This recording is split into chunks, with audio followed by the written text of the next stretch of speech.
So it's funny, man. I've been following you for a while. I saw you on Jay Dyer's stuff. Oh, okay. I think it might have been the first one that you did with him. I don't know how many you've done so far. I've done a few. Yeah, I did a one probably the end of 2020. Okay, Towards the end somewhere in 2020. that might have been it, man. But yeah, I saw you on talking there. about psychedelics and Timothy Leary and stuff like that. That had to have been the one because I had just finished the Immortality Key. Yeah. And yeah, it's interesting I stuff. hate that book. Yeah, I heard you talk about it a little We can bit. get into it here in the podcast if you want. Of course, man. I grew up Pentecostal. Oh, okay. Yeah, North Carolina. I've been in LA for about 8 years now, but I grew up Pentecostal. I probably missed maybe 5 6 Sundays my whole life until I turned 18. Wow. So and Sunday nights. Maybe I might have missed 9 Sunday nights. You know what I mean? Mm-hmm. Sunday night's not that important. But yeah, so I grew up fundamentalist, and it always gets a bad rap because there's sweet, sincere Christians within every denomination. Right. And but when I got into philosophy and theology, I was a wrestling coach, and the head wrestling coach at the private Christian school was the head of the philosophy and theology department. Oh, wow. And so every day we would wrestle with the kids, coach for 2 hours, and then for 2 hours or maybe 3 hours after practice, we would sit down and talk about philosophy and theology. Wow. And I had no idea the richness of the church history and the theology that I was not privy to within the fundamentalist church. And it's sad because anything considered Catholic as a Protestant is a joke, simply based on the fact that you pray to Mary. Right? That's it. So it's like everything's poo-pooed that is associated with Catholicism. And I wish I would have had this guy in my life when I was younger, but God's timing is perfect. And I needed it. It was at the time where I really needed that richness that I knew was out there. I had this sense when I was younger, like that's out there, because I always gravitated towards the philosophy side of things. I loved Bruce Lee as a kid. Oh yeah, he was my idol. I think I've memorized that entire movie, Enter the Dragon. Oh yeah, and so I got into philosophy that way, and I always loved the Song of Solomon, Proverbs, and Psalms. Those were my 3 favorite books, and Ecclesiastes. Yeah, wisdom literature. Yeah, and so I always gravitated towards that, and then. I get into college, I had, I'm 34, so YouTube was 06, so the year I graduated high school. So you didn't have this access to information like we do now, like what you're creating and what Jay's creating. And so you just had to find it in a book. Can you imagine that? Can you imagine that, dude? That's how it used to be not so long ago. Right. Isn't that crazy? So so then I was like seeking, I was needing something, and I was on the verge of like atheism. I was agnostic, right, in a way, because my fundamentalist literal interpretation of every sentence in the Bible was not doing it for me. Right. You know what I mean? And I needed that poetic interpretation. I needed that metaphorical understanding of certain stories. And I didn't know that's what I needed. But then I met my buddy John, and he opened that world to me, and I have been obsessed ever since in my own way. Right. You know what I mean? So when I saw you talking to Jay about psychedelics. I had just gotten into psychedelics in a therapeutic way. Okay. So like I said, I grew up Pentecostal, so I didn't have my first sip of alcohol until I was 21. Okay. So, I couldn't even say hell in the house. Wow. Stuff like that, little things like that people overlook, which can drive a man insane. And it does. You know Absolutely. what I mean? Yeah. So that literal interpretation of the fundamentalist church is something that is near and dear to my heart because I sympathize with those people. And like I said, there's a lot of good-hearted Christian people within that denomination. in evangelical denominations that that need a little bit more, just to enjoy their life a little bit. Like, not saying hell. Like, man, saying hell every once in a while is pretty fun. Like, what the hell? I mean, but like that was how extreme it was. Right. You know what I mean? So then when I got out to LA, I started. I couldn't sleep in my 20s. Stressed out, anxiety, not where I wanted to be. You know, all the stuff in your 20s where you're like, people are thinking I should be here, and I'm not there yet. You know, you're so egotistical. Right. And I couldn't sleep, so I tried sleeping pills for like, I don't know, a month, and I just felt like a zombie. Oh, You know what I mean? jeez. And Right. I was like, I can't do that. I got to work out. Like, I got to stay in shape. Like, and at that time I was training like MMA and still coaching wrestling and stuff. And and I moved out to LA, and I waited 2 years. I got my card. I got my medical card. Okay. You know, I was like, trying to be as yeah. legal as I could about it. And I smoked, and that helped me sleep. Uh-huh. And then I was like, oh, well, maybe it's not as damning as I thought it would be. And then I got into psychedelic therapy research, and Well, I what started psychedelics specifically? Psilocybin, MDMA? both of those. Both those. Yeah. And so I started microdosing psilocybin first, and I felt, a lot of benefits anxiety wise, and depression wise. And then I did an MDMA therapy session, and that Okay. I would say that's the greatest thing I've ever done for myself. But I have a background as a Christian. You know what I mean? Okay. And I think this is where what our conversation can get really interesting. Okay. And I want to hear your thoughts on this. I find that people, and I don't know what your background is. I should have asked this before I state this statement. But I think a lot of people without a religious background find psychedelics and find that it's the doorway to understanding themselves, or maybe the universe, or a combination of both. And I didn't have that. So my identity and my worldview has been shaped through my Christian beliefs. Right. Before the psychedelics. And so I, like I said, I did psychedelics in a therapeutic way, and that has actually made my relationship with God better, if that makes any sense to you. But what I've found is a lot of people who are into psychedelics had no authority in their life before, never, and that's growing up in a religious household. There is something greater than you. There's something objective.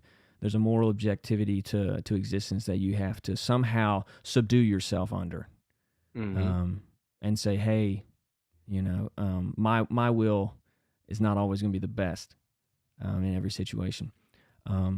So I have a lot of sympathy for both sides. Religious people who are against some type of psychedelic therapy, if it's good for them, if it's best for them.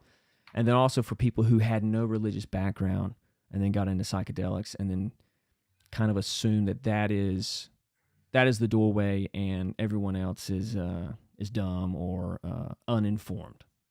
Does that make sense, David? Yeah, I kind of see the dichotomy that you're laying out there. Yeah. What do you think about Are you? My general thoughts are the reasons why something like a traditional church like Orthodoxy would perceive psychedelics to be nefarious or something that we need to be very cautious about has to do with our concepts of inebriation, intoxication, and specifically psychedelics, of how it opens you up to another realm. And so we don't deny, and just for clarity for anybody listening, before I got into Orthodoxy or Eastern Orthodox Christianity, throughout my 20s, I have been pursuing a PhD in religious studies. So my undergraduate was focused on like East Asian studies. My master's was focused on early Christianity, Gnosticism, Hermeticism, psychedelic shamanism. And during that whole time, and even going into my PhD, which focuses more on what I deem technologies of transcendence, talking about psychedelic substance and how that relates to transhumanism and the perception of material technologies transcending reality for a sense of self-divinization. So I'm quite familiar with psychedelics, done a lot of psychedelics, was a large proponent of psychedelics before I got into Orthodoxy. And we can even talk about how researching the psychedelic references of to like Amanita muscaria mushrooms and psilocybin mushrooms and stuff like that, how they're present in various Christian frescoes and the theories about Jesus being a mushroom, all that different stuff. But in regards to what you laid out, um, psychedelic therapy or using like MDMA obviously is a less radical substance than the tryptamine substances. And I agree with Terence McKenna on a few topics. One being that psychedelics dissolve boundaries, and that's really the point of them. And so, if you have a sort of PTSD or some type of an emotional barrier, can you take these, boundary dissolving substances in regards to your phenomenological experience, your experience of reality, and acquire positive benefits? Yeah, I think if you do have PTSD or various emotional traumas, at the same time, from a spiritual perspective, because that's a psychoanalytic perspective, from a spiritual perspective, you're also opening yourself up, whether it be in a medical clinical scenario, whether it be at an ayahuasca ceremony, whether it be in your bedroom smoking DMT. Um, you're opening yourself up to a real reality, unreal entities. So I'm a sort of psychedelic realist in that sense of having traveled some of those realms. The question is, what are you interacting with, and how do you know any of your experiences to be true? And that's really the fundamental crux of the psychedelic phenomenon is how do you know your experience to be true? Because it's a subjective reality when we're talking about going into those deep Right. waters. And we can perceive various truths or synchronicities, or what, as a Christian, I would call a providence, God's will. It's a meeting of my will with God's will. Um, but we can talk about how those may become apparent on, again, as you dissolve boundaries, certain things may emerge that you aren't totally conscious of. But in regards to within a Christian context, I really don't see psychedelics being something that can be incorporated into sort of Christian spirituality or a Christian religious understanding, because uh, ultimately it leads to a totally different spiritual and religious paradigm. And one being the dissolution of boundaries and the phenomenological experience that psychedelics induce, whether it be 5-MeO, ayahuasca, psilocybins, the LSDs of the world, is that there is like a total unity. And this, we can get into then the philosophy and the theology of how this leads to the privileging of unity over multiplicity, which is a I love that problem video. historically within philosophy. And this I is a love that video Platonic, you made. yeah. That was so And so good, this is man. a Platonic leanings of spirituality where we're trying to move back to a sort of ideal pure unity. And this is, I would say, a sort of rhetoric that has been hijacked for demonic purposes. So me as a Christian, I believe that the world's going to get worse and we're going to move closer and closer towards what we would perceive the end times. When that is, I'm not going to say. That's, as an Orthodox Christian, for the church to declare. But um, our eschatology, our understanding of this pure unity is a sort of moving in towards a total authoritarian, tyrannical nightmare. It's a demonic reality that's going to emerge, a sort of antichrist figure who I believe personally that, and I've talked with priests about this, that I believe to be the total inversion of Christ, where Christ is fully God, fully man. That is the sort of hypostatic union of the God man.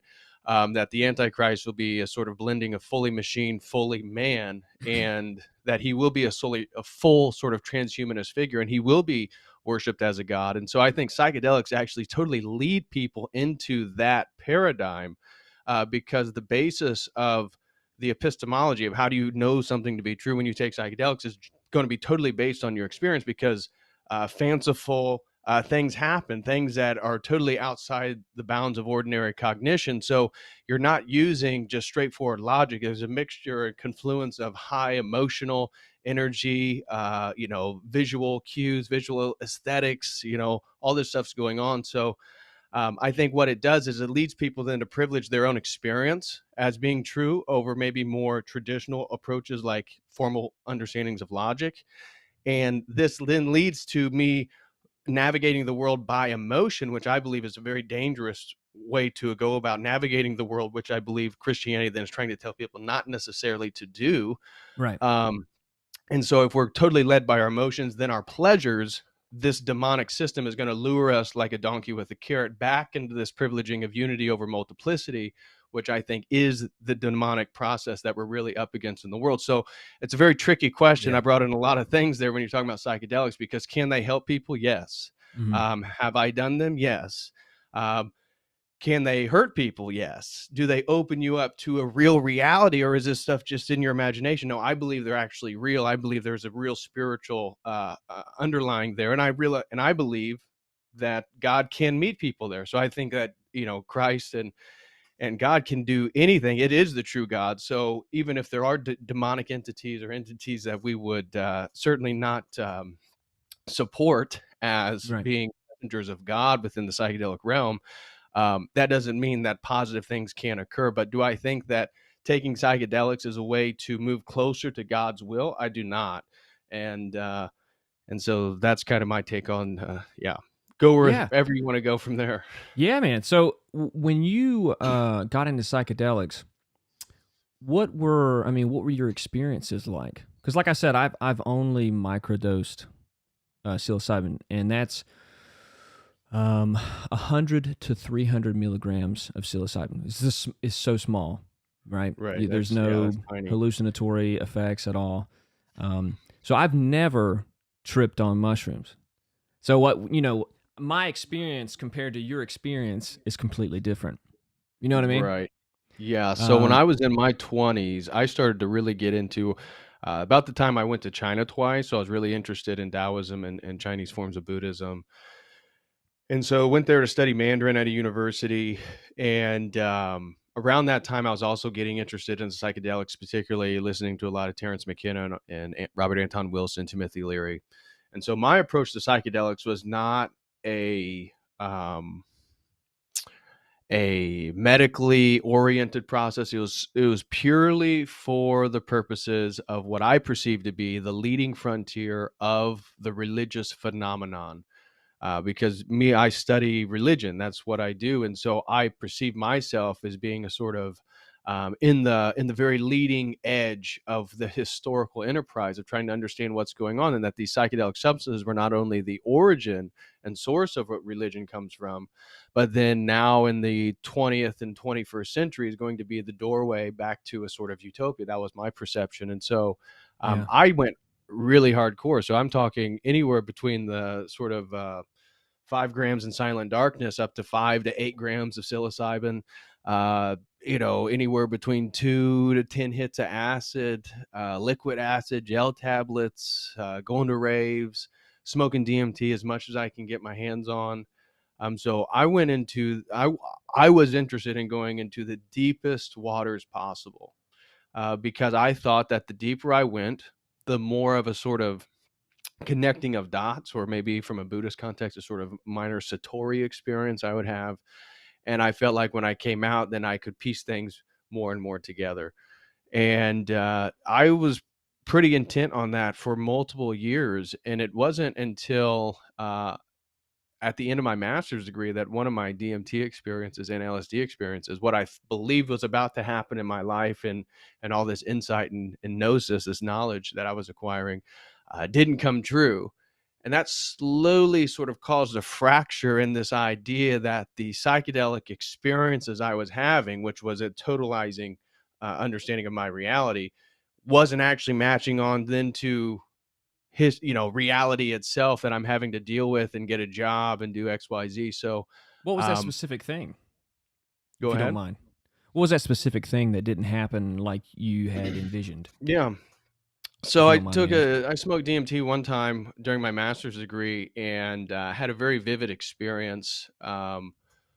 One was a sort of like a 1950s diner, and the wall was a sort of spinning galaxy, and the archetype of the time traveler. I don't know if you're familiar with that. If you were to put that in a search engine, you would see that it would be a sort of man with a top hat, dressed in a two-piece, maybe a three-piece suit with a briefcase or something. And it's a sort of anonymous face, but this sort of business-like 1920s figure. is a sort of archetype for the time traveler. And when I was in this diner, that's the type of people that were coming in and out of this sort of spinning galaxy on the wall. And I was sitting there, and it was very, very real. And then from there, it took me to this sort of like visual, sort of emotional, cognitive realization that I was going to get into the University of Chicago for my PhD in religious studies. And the University of Chicago, generally speaking, is considered like the top university for religious studies. University of Chicago is the first place you had the field of religious studies, and that's where the World Religions Fair occurred in like the end of the 19th century.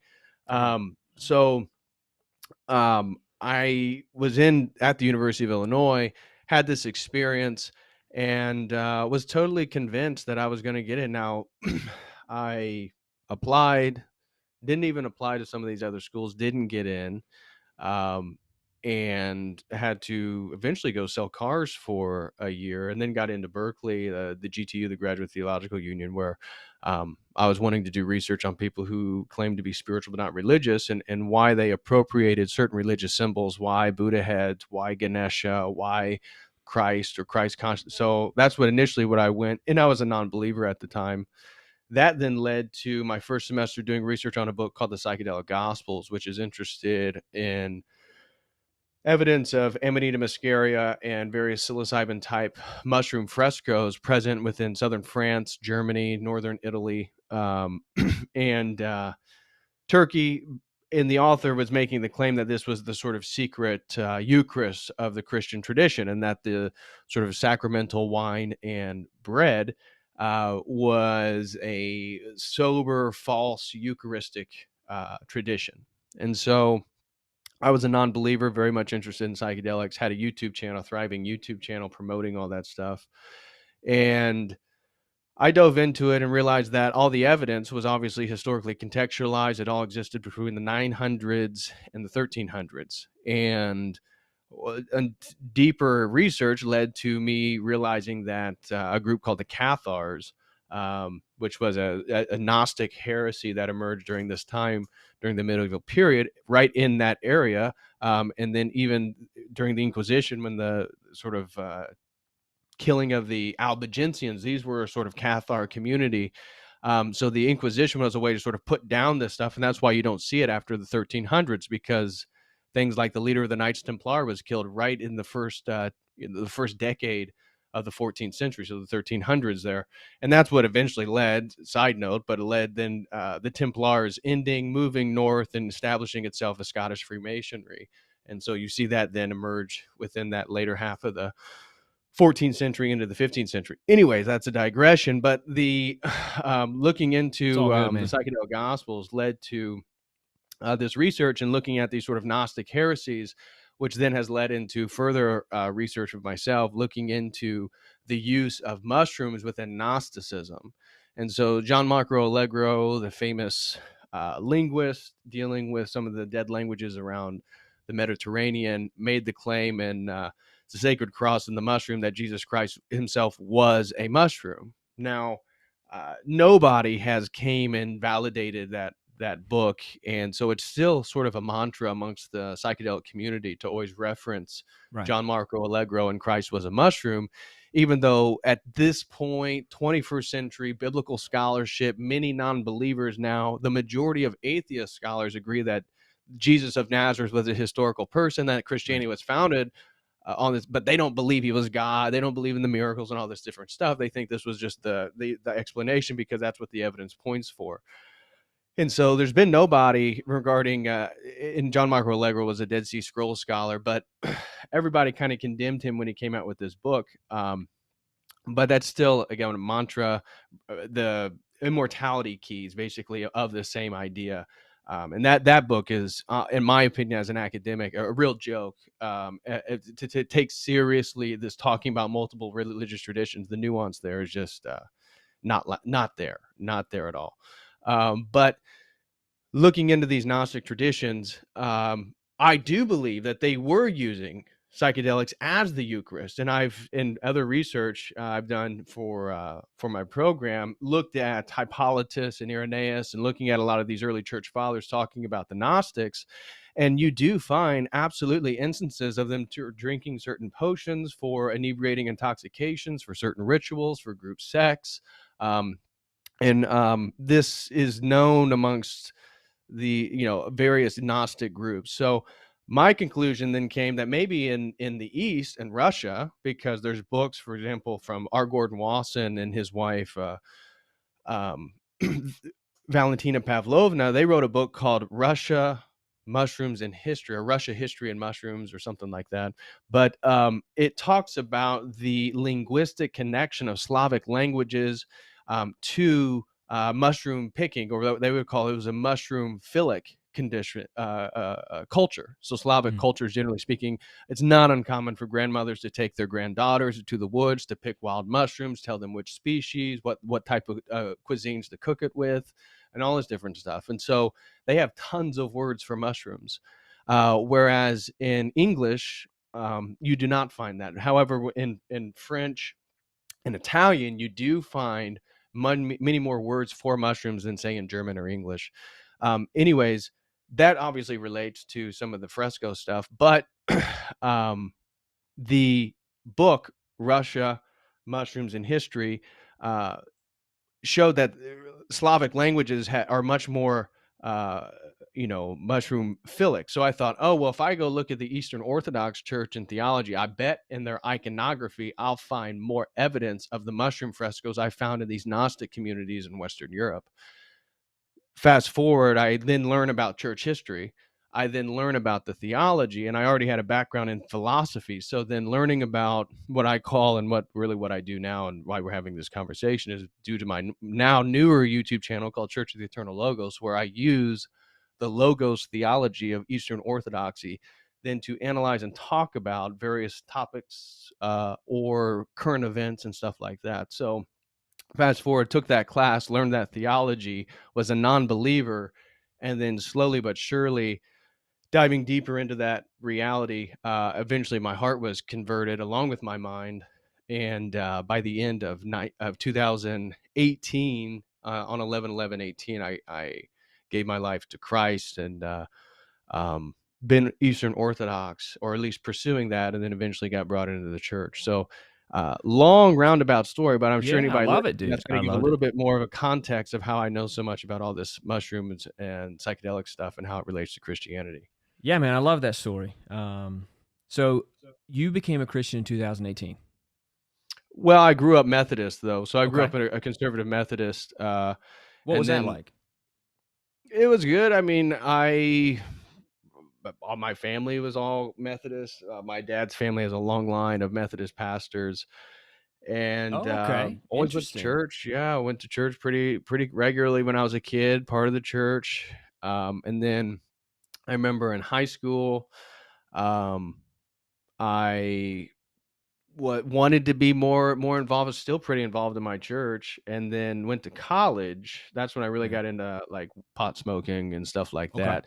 Didn't play basketball. Originally I went to a small D3 school to play basketball, but I had a heart murmur, couldn't play right away, really didn't fall in, I kind of fell out of love with basketball and the whole process. And It's so easy, man. I just decided I was just going to quit. And so I transferred to IUPUI, which is Indiana University, Purdue University, Indianapolis, and just started taking all that energy that I devoted towards athletics, and I sort of began to redirect it towards academics, and it formed a new identity of myself. So before I graduated high school like a 2.6 GPA. I Yeah. tested into some some AP English or Yeah, AP yeah. history and stuff like Right. that, but I did Yeah. not care about school at all. It was just girls and sports, and so Got it.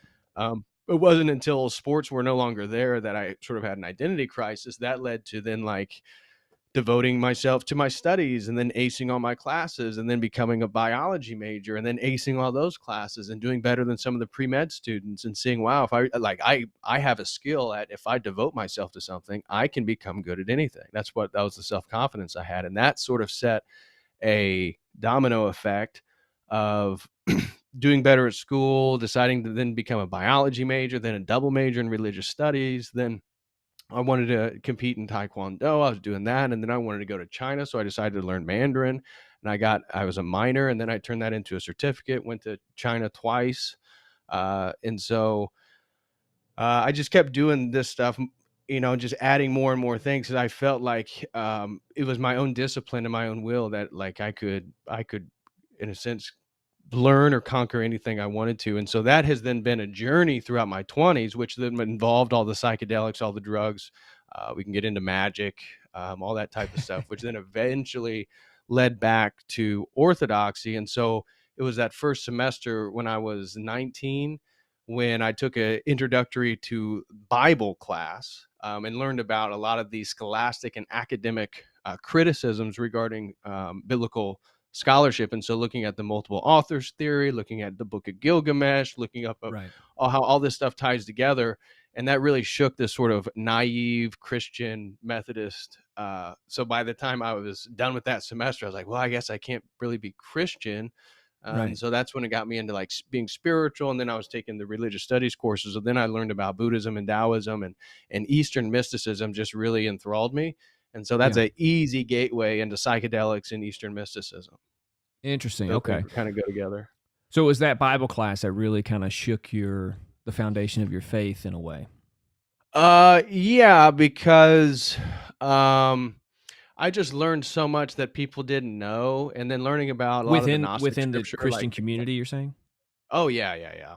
yeah, definitely. And so that was always a thing. That was a difficult thing for me, even until kind of encountering Orthodoxy, is that I never envisioned myself coming back to Christianity, because I had a background in like the Nag Hammadi scripture. So, the Gospel of Thomas, the Gospel of Mary, the Gospel of Judas, all these different things, along with the four canonical Gospels. And so just knowing so much more than quote unquote believers doesn't ingratiate one to like have this type of respect they should. And Yeah. so it wasn't until seeing kind of what you started off this podcast with, the complexity and the intellectual beauty of the Orthodox theology, that I could recognize as a religious studies scholar was unique amongst world religions. And even though I was a religious studies scholar, knew about Eastern Orthodoxy, I didn't know the theology in a way to put myself inside of it and then look back out into the world through it. And once I could do that, because I had learned so much about it, whether I believed it or not, I just saw how so many dots connected, Right. that it had to be true. This had to Yeah. be truth, at least. And that's still my experience. And that's kind of then why I stopped with the psychedelic channel, which was titled Fractal Universe, like spelled YOUNIVERSE, like your universe. Yeah. And Yeah. it's Yeah. fractal, the idea that there's a sort of infinite representations of patterns at scale. Right. And That's so fascinating. I'm sorry. It's fascinating, man. Yeah. So I then that find led everybody. eventually then to the new YouTube channel. Yeah. No, I find everybody's journey to God very interesting, because it's very similar, but yet also unique. And it's funny. There's something about, man, I don't know about, why do you think most denominations of Christianity, the pastors of them, have no understanding of the depth of theology within the church? Well, I think You think they just get so focused on it's their a big specific complex. denomination? I'm sorry, go ahead. I Sorry. couldn't hear you. Do you think it's just like this ultra specialization on the denomination itself and why it's different? That certainly plays a factor in it. I would say that there's multiple sort of presuppositions that lay the groundwork for that to be a sort of cultural phenomenon. And Yeah. so one being, obviously the papacy, I believe, is a total errancy. And so as an Orthodox, obviously Mary doesn't bother me, although I would say their veneration, just a quick little tidbit for the listeners, is that the reason why Catholicism uses statuary in their churches and the Orthodox Church, the original church of the first millennia, does not, is because the Eastern Orthodox continues the iconographical tradition that was present within the synagogues before Christ and after Christ into the church. So we paint our churches with icons. And then the Greco-Roman pagan empire was obsessed with the sort of realistic body statues. And so the Catholic Church is the continuation of the sort of Greco-Roman tradition of the aesthetic itself. So Right. side note there. But Yeah. um, the Protestant tradition, no matter what denomination you pick, already presupposes a sort of self-papacy. And so the papacy itself within the Catholic Church just has one pope and then an entire tradition. But unfortunately, Protestantism then has one pope and the person who then interprets the scripture. It could be Billy Bob at the Baptist church down the road. It could be, the Christ Church, the Unitarians, whatever it is. Well, what is ultimately true and how do we come to know it? These questions aren't ultimately asked. And I think so then in Western civilization runs a sort of sense of pride in oneself to then come to ultimate conclusions. And I think that is part of why magic and psychedelics and these sort of radical forms of mysticism are so popular in the West, because they lead to this idea that I myself as a man can do something and start to begin to elevate myself higher and higher and higher. And so whether that be I have a better interpretation than you do, even though I don't know Hebrew or can't read it in the traditional, the original Greek or nothing like that, or I don't even realize all the differences between the translations, but my interpretation is better than yours. Yeah. Or it leads to a side note on that. Ahead. I had a buddy of mine I used to lift weights with back home, and he became a First Baptist pastor. And one day we were just lifting weights, and he was like, that Baptists were the first Christians. And I was like, where do we start with this conversation? Because I had no experience in any of the theology that I have now, but that was just mind-blowing to me. But that's a very common thing within those denominations, like you're talking about. Right. Yeah, and so that claim right there, he may have been very good-hearted and truly believed what he was saying. So then the problem is ignorance. And I would say that's another big one. So pride and ignorance are major blinders to one's perception. That's true for me right now, us all the time. That's part of the Christian life, then, is becoming more and more aware of that, so we can peel that off of our noetic lens that we're looking at the world. Right.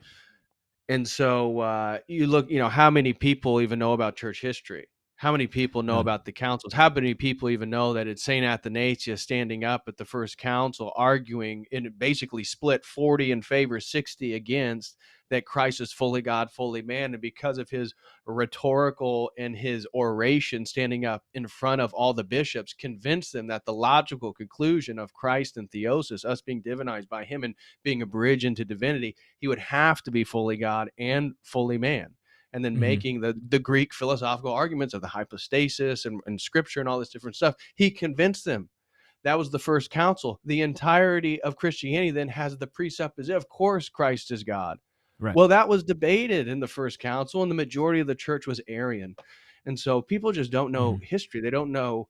They're ignorant. And that's also a choice in the information age. So I think within Orthodoxy specifically, in Christianity, generally speaking, within really, as you said, 2006 forward, if you want to know the truth, now you can get to it. Orthodoxy was one of the older religions to come to the United States. I mean, it already had Buddhism and Hinduism and Islam. They were already here before Orthodoxy.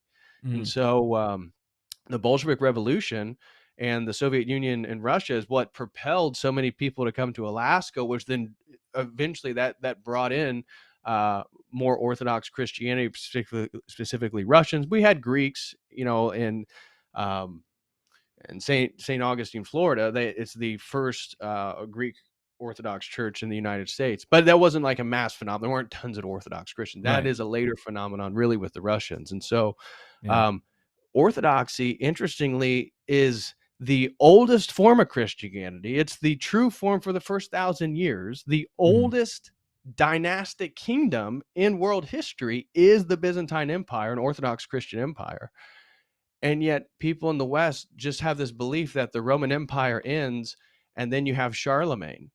And that is a total incorrect understanding. Like the entirety of the Byzantine Empire is like left out of people's perceptions. And so I think people in the West are ignorant to history, And then there's a presupposition of a sort of self-pride that they're going to go about and sort of find the truth, discover the truth themselves, which is a sort of Gnostic impulse. And so that's where my argument, my research in regards to transhumanism and it emerging as a spiritual paradigm, I think is incredibly American, because it's this idea that we're going to do it through our self-will. We're going to create it, technology, progress, the new frontier, all this different stuff. And I think this sort of carrot in front of a donkey, metaphorically speaking, is going to lead everybody to bring about, the destruction of everything that they actually care about.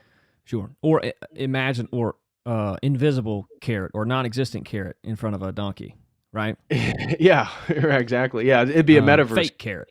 Yeah, metaverse carrot. Yeah. Well, see, man, that's why I find that what you're doing is so important, because you're opening up this conversation amongst Protestants, really. I mean, you probably have a lot of Catholics, whatever, but like, just coming from my background, like, every Christian who really does internalize the message of Christ is seeking the conversation that you have on your channel. I really do feel that. I appreciate that. I really do feel that. Because it's true for me. And if it's true for me, it's got to be true for somebody else. You know what I mean? Well, I appreciate that. I mean, I do make a deliberate effort to not make, it's not popular content.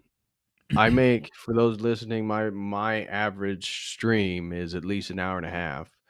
And I spend quite a bit of time before I even go live. And it is a sort of live ranting. I mean, it's all over the place, but they are sort of systematic and organized, and there's a thesis, there's an argument.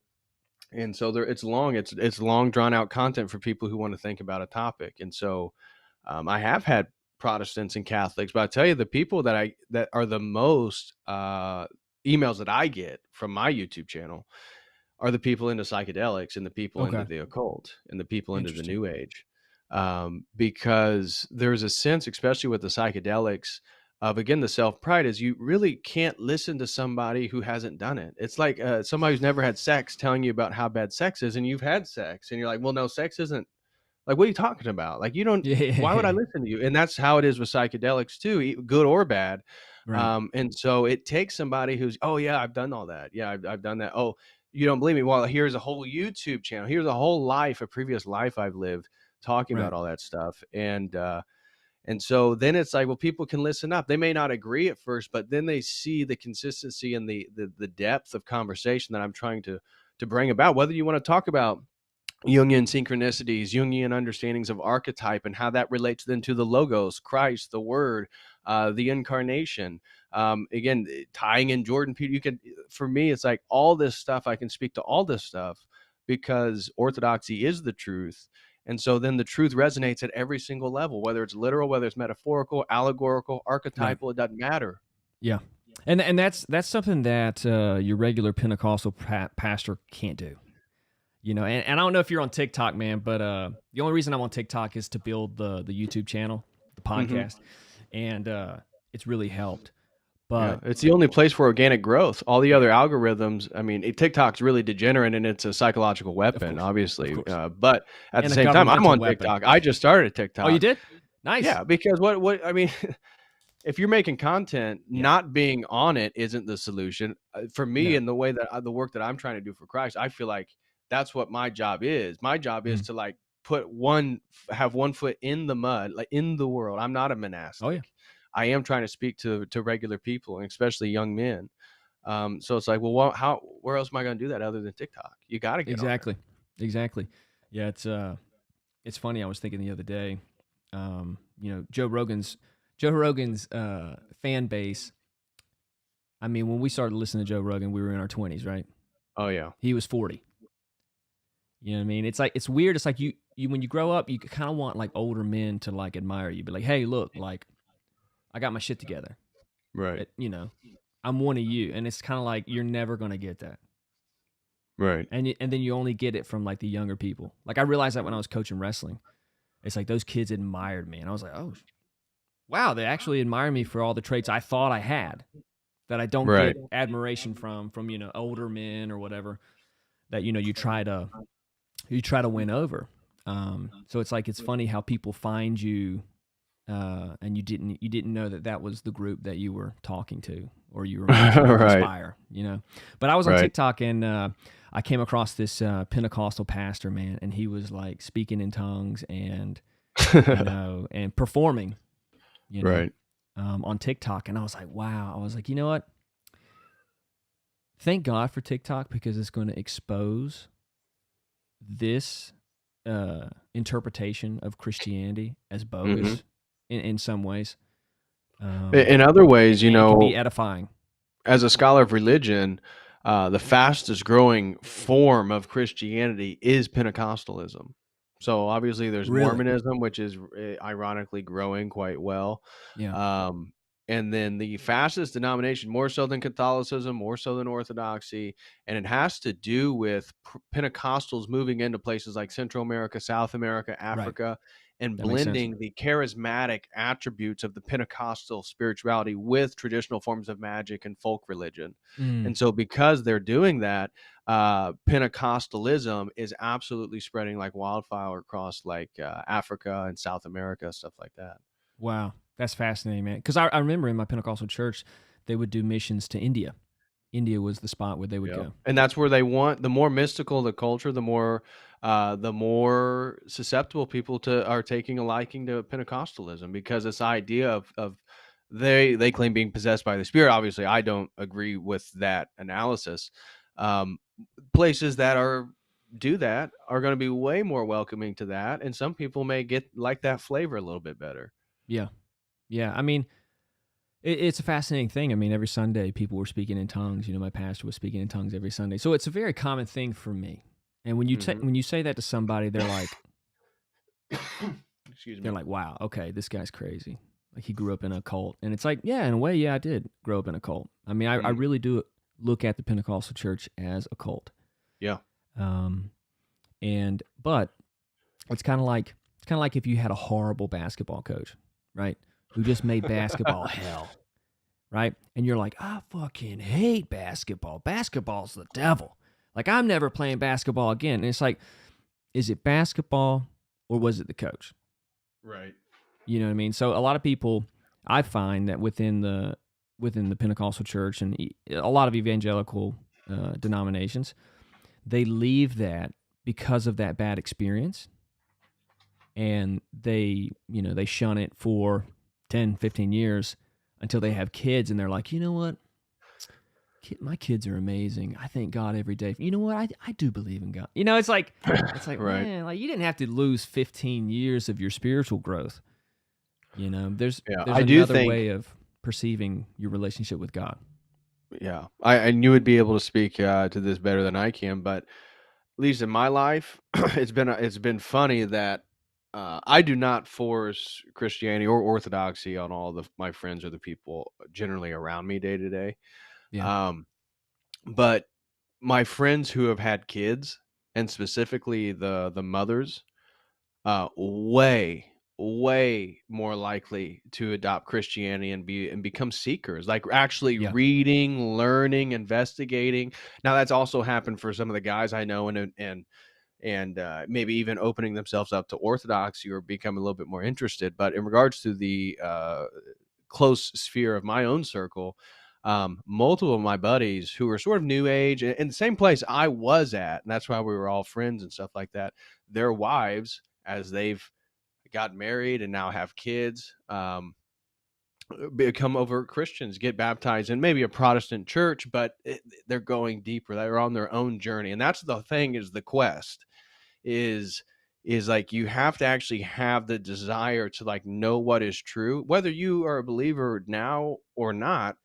Maybe you're into Buddhism, but it's literally wanting to know what's true and then doing the hard work. Yeah. Whatever the work is that you think you have to do, well, then do it, so then you can get to the next point and see the next stepping stone, see the next place. And for me, that eventually led back to Orthodoxy, and that's what's been so interesting, because I do one-on-ones, is the depth of experience. Almost everybody I've talked to that as adults that have converted to Orthodoxy, whether it be that they were magicians, overt ritualistic magicians, witchcraft, whether they were psychonauts like myself, whether they spent 3 years in Tibet or whatever they did, lived in India, that everybody um, has a sort of depth to it. And then there's other people that are just like born Christian, Protestant, or whatever, and they've just pursued Christ more and more and more. And now they're 25 and they've figured out church history and theology. Now they know all about Orthodoxy. And so then there's another person, but there's so much depth to even that person. They don't have Yeah. tons of life experience per se,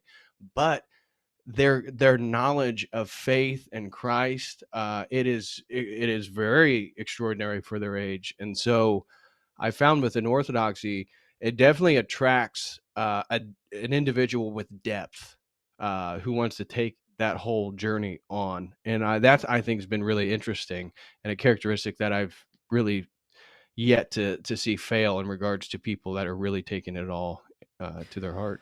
I believe that, man, because like if you're wanting to, like I did in my 20s, seek the depths of an understanding of God that we have within the history of the church, then you can find it, right? And when you find it, it kind of becomes a drug in a way. Yeah. Just I love listening to conversations about philosophy and theology, because that's what, like I said, that's what I did when I was coaching wrestling. We would just sit after just soaking wet from practice and just talk for hours. And I was a film major in school, so I had my concentration was in screenwriting. So my brother and I write, and he's a published author, and he's been published probably about 30 times now, to short stories and stuff. And he just signed with an agent for his first novel, which is based upon a Pentecostal pastor in the South. Wow. Have you read Flannery O'Connor? Well, yeah, I'm familiar. Okay. Yeah, Southern Gothic. That's how my brother writes. Oh, okay. Yeah, it's dude, you'd love it. I will have to send you a copy when it comes out. But we and the coach he loved movies too, and he loved stories, and just talking about that stuff is just. I mean, when you want something and you get a little, and you find, and you've been starving for it, and you finally get a little, you're like, oh man, just give me more. I did not know how sickly, I guess, I was when it came to my spiritual growth. And you really don't understand that until you're hit by something that you're like, oh, okay, I think I've been doing something wrong here. I need to switch perspectives. And within the fundamentalist church, it's very focused on moralism, right? And it's like, don't do these things, instead of, this is what you get to do. You know what I mean? And I always found that to be okay up until I became a man. Right. And then it's like, all right, what do I do here? And you're not getting any answers to that really from the majority of your churches. Right. Well, there's no real tradition. I would argue, as a man specifically, you look at Protestantism, generally speaking, everybody over the age of like 35, the vast majority of the adherents are going to be women. And so Protestantism, generally speaking, this has also been a big problem with the African-American community, which are obviously Protestants. They have their own sort of their own version. But young, black men just don't go to church. And I would argue that why then that's obviously the opposite within Orthodoxy. You can listen to any priest. You can go to any Orthodox church. You're going to see a lot more young men actually go to Orthodoxy. And I think it's because of the traditionalism and the patriarchy, is that men actually thrive in a patriarchy. You were talking about looking for the approval of older men, and then the younger men idolizing you and basically looking for your approval, like you're looking for the people above you. And so men, we sort ourselves out way better than women sort us out, in a way. Right. And so men who are respected by other men definitely are going to have a higher status in society, and women are going to be more attracted to them because they're already approved by other men. Yeah. And so that is a huge part of whatever we do as men, whether Mhm. you do construction, whether you're a lawyer, whether you are on a sports team, whatever it is, you have to be around men. Men have a different culture amongst men, you know. And so we look at then that society and Protestantism, generally speaking, has no real patriarchal tradition. Now, it has been an offshoot, and I can understand the historical reasons of the Protestant Reformation, 1517, while they're upset with the Catholics. Right. I sympathize. My point is, once they break from the apostolic tradition, now there is no ultimate authority to the church. And so that's why it's been fractured so many It's the times. church of me. Yeah, exactly. Whoever's on stage, it's me, baby. It's It's Stephen exactly Furtick, it. baby. And that's Joel why Osteen. it's Give it to me. Joel Osteen's in the place where the Houston Rockets used to play, because it Yeah. is entertainment. Christianity now Yeah. is a form of entertainment, and it has to be an internalized reality, not Yeah. an entertaining sort of a spectacle. And that's why that sort of commodification and consumerism of religion, I would argue, is feminine. Women are gatherers. They are way more of a consumer than men. And that's why even advertisements themselves, 80% of the ads are directed at women, because women do the majority of the buying, especially in a family. Yeah. And so women are the consumers, and the commodification and the consumerism of America itself is feminine, because a man produces more than he consumes. That's what makes him a man. And that's why he's Right. not a boy, because boys Right. consume more than they produce. And so the Wow, way I that like we are that. then productive and providers, and then every man does that, not just to society, but then his own family, is that we produce more than we take. Yeah. And so we live in such a feminist society that Protestantism, generally speaking, I think, because the lack of traditionality, it isn't real appealing for young men, and men generally speaking.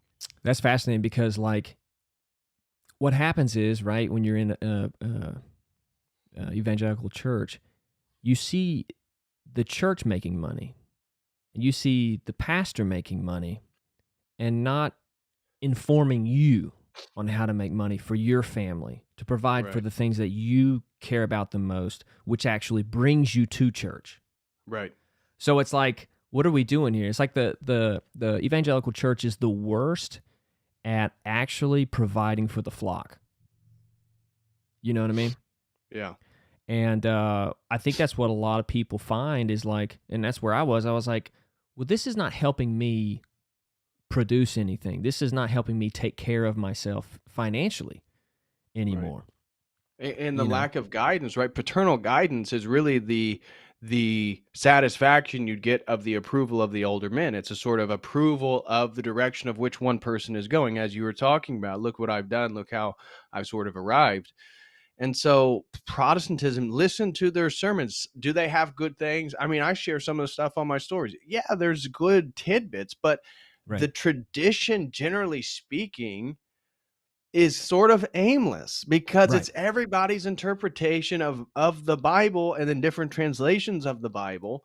And so, And there's you know, definitely a what problem. is the There's Go definitely a ahead. problem when you can splice together a Stephen Furtick sermon and a Tony Robbins tape, and it Yeah, sound like it comes from the same person. right. That's a Exactly. problem. And that's the level they're speaking to. That's not a spiritual reality. Yeah. And it's funny that like it's still vague as fuck. Tony, Yeah. if you listen to Tony Robbins on how to make money, you're at the end of it, you're like, I still don't know how to make money. Right. Like he didn't tell me Basically, anything. He's it's, just well, you need believe to in fake wealth myself. here. Yeah, believe in myself. Change my state. Jump in an ice bath. Yeah. Meditate for this. It's like, you know, and I think that's what happens is like when your church becomes that mega church, it's so hard for people to actually take you serious about wanting and caring for your flock's spiritual growth. Right. Because everybody's there, like I said, to provide for their family, to make their life better. And there's a spiritual aspect to that, and then there's a financial aspect to that.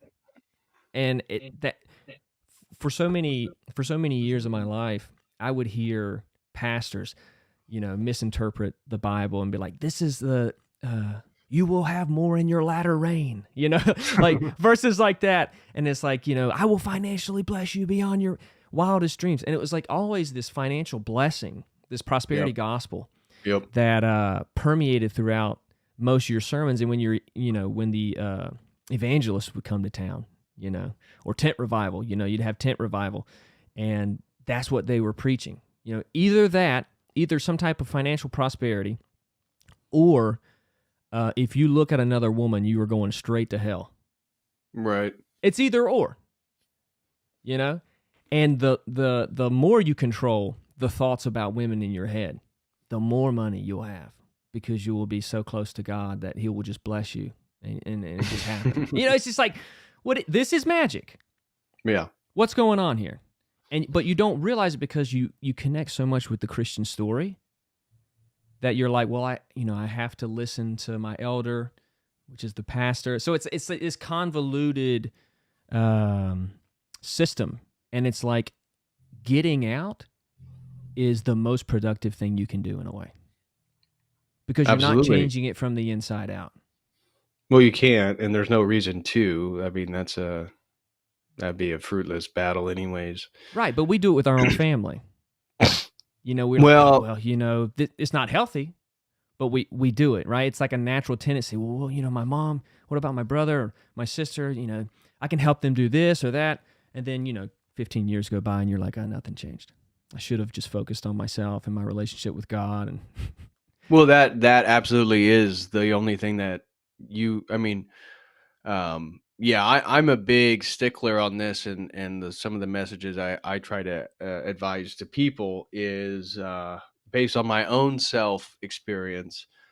The best thing I can do for the people around me is continue to be the best version of myself, and that includes me praying, me taking care of my body, my fitness, taking care of how I speak to people, how I interact, how I look, just being self-conscious. This isn't about being narcissistic or egotistical. It's about, if I make more money, I can help my mom when she gets sick. I can help more people. I can tithe more to my church. I can help grow Orthodoxy.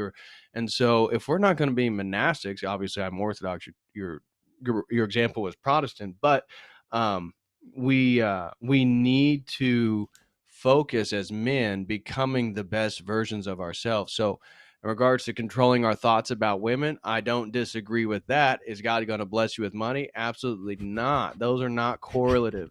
And so, exactly. But like, as silly as that is, though, to you, right? Within the world of that fundamentalist interpretation, that is truth from the time you're a child to the time where you're like, I don't know, this is killing me. Like, I can't exist in this world anymore. And that's what hurts a lot of people, is like, I was listening to David Bentley Hart talk about the evangelical church, and it's child abuse. I mean, Patrick, every Sunday I had a guy yelling, just yelling damnation, and then at the end, for about 2 minutes, God's grace, come down to the altar. It was a Right. altar call. It was I want to work you up, and I'm working myself up. Hallelujah, praise God. Right. And it's like, when you experience that as a child, it is brainwashing in a way, because it's abuse. It's not how a child should be existing as a child. Right. And so I have a lot of sympathy for, because I live in LA, a lot of people who grow up in this extremely liberal and detached culture, and they think that a 5-year-old can determine what sex they are. No. And that one's a little bit worse, because it doesn't even have a spiritual reality to it. And there's no transcendence to it. That one is even a worse phenomenon than the ancient pagan world, or a Pentecostal or a Buddhist, because the secularist that's totally wrapped up in sort of self-pleasure, they're wrapped in a sort of cocoon of degeneracy and sin that they can be pretty numb to truth, because that's really going to sting once they try to reorient themselves. Yeah, and it's sad because it's like, okay, you're talking to an adult now.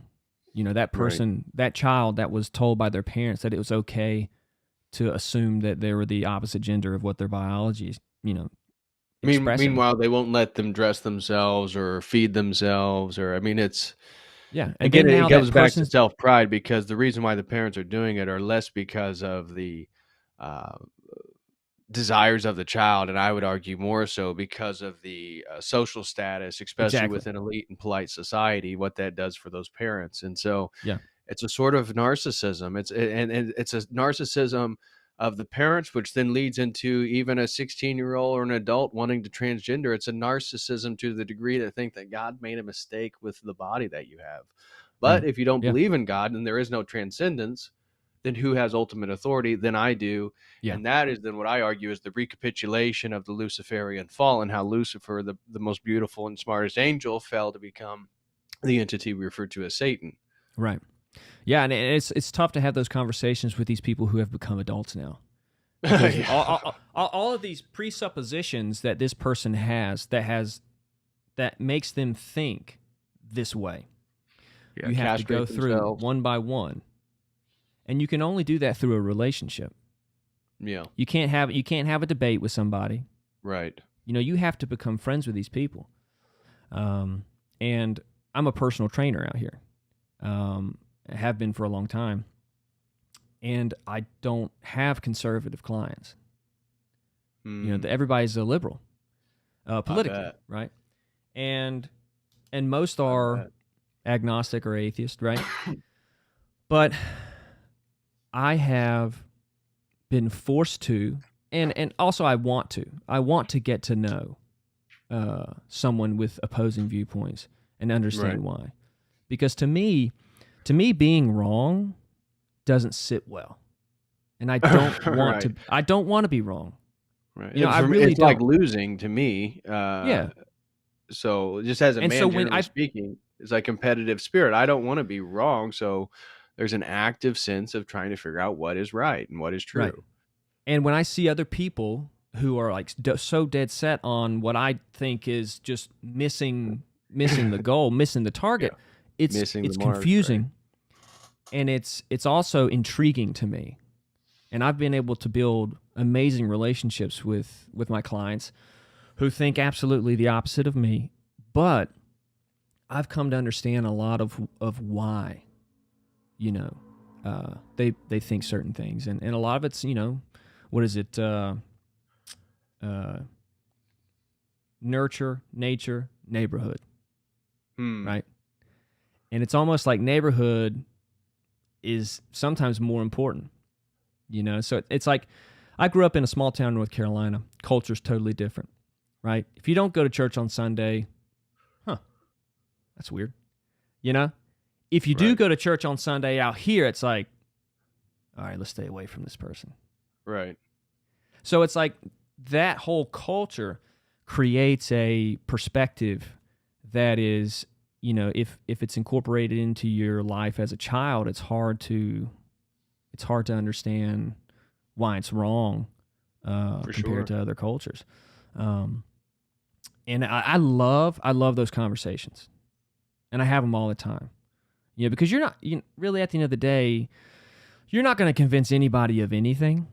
You can just have a conversation and talk about things, and maybe something you say resonates. But at the end of the day, only that person changes their thoughts, their views, their beliefs. But it's through the relationships that I've built that I've been able to understand them more, and in a way understand what they think they understand about me. You know what I mean? So I'll give you an example. So I'm from the South. Where are you from? Indiana. Indiana. Got it. My girlfriend's family's from Indiana. Oh, okay. And yeah, so from the South, there's all kinds of stereotypes about the South, right? Everybody's racist. Everybody's homophobic. You know, everybody's KKK member, apparently. I know I look like one, but I've never marched. You know, I never put the pointy hat on. Never did it. Never knew anybody that was part of it either. So there's all these stereotypes. The stereotypes are based in truth, right? Stereotypes just don't pop out of nowhere, right? There's an element of truth to all stereotypes. Right. And so I move out here to LA. That stereotype was all that they knew. Right. And it's like I would try to argue against the stereotype and be like, no, that's not true. And they're like, no.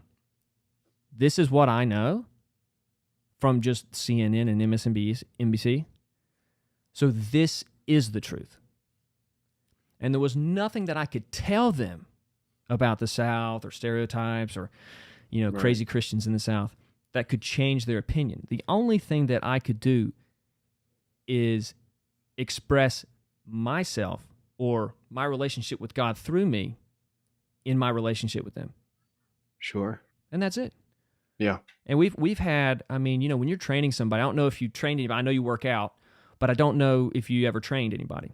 But no, I don't train anybody. When you coach and when you train people, they can be their worst self to you, right? Because they don't want to do it, right? They don't want to work out. That's why they're paying you, right? Right. And they can be their best self because you push them to a goal, and they can be so appreciative and so grateful for achieving a weight loss goal or a muscle building goal or relieving pain, or injury rehab. And so they can't deny how much they love you and appreciate you for helping them. And through that, even though we have opposing viewpoints, they know I care about them. Mm-hmm. No matter what, whether they think I'm an ignorant, incest-bred hillbilly from North Carolina who believes in Jesus, who died and rose from the grave. That doesn't matter. Right. I'm not going to change that opinion, but I will let them know how much I care about them in my expression of how I do my job and how in my relationship with them. And that, I didn't realize how important that was. Yeah, that's Orthodoxy is very emphatic about that point that you're making being the ultimate expression of Christianity. And so Orthodoxy specifically it makes a point about what we would call personhood theology. And so this is wrapped up. Bear with me, anybody listening. I'm going to use a few fancy terms here, but this has to do with our understanding of our Trinitarian theology and the energy essence distinction. And so one of the things that differentiates Orthodoxy from what we would generally call Western Christianity, Catholicism, and Protestantism and every other variation is how do we interact with God? Do we interact with the substance, nature, essence? These are, again, philosophical categories regarding the one and the many, the essence of things, or do we engage with something else? And so Catholic theology has the belief that we engage in a sort of analogy of God, that the love that we encounter is a sort of analogy for the love of God. It's not the exact same thing, and it's not the same thing as his essence. Now, Orthodoxy also claims that we do not know the essence of God. And so that is a big one. That's part of our apophatic sort of mystical theology.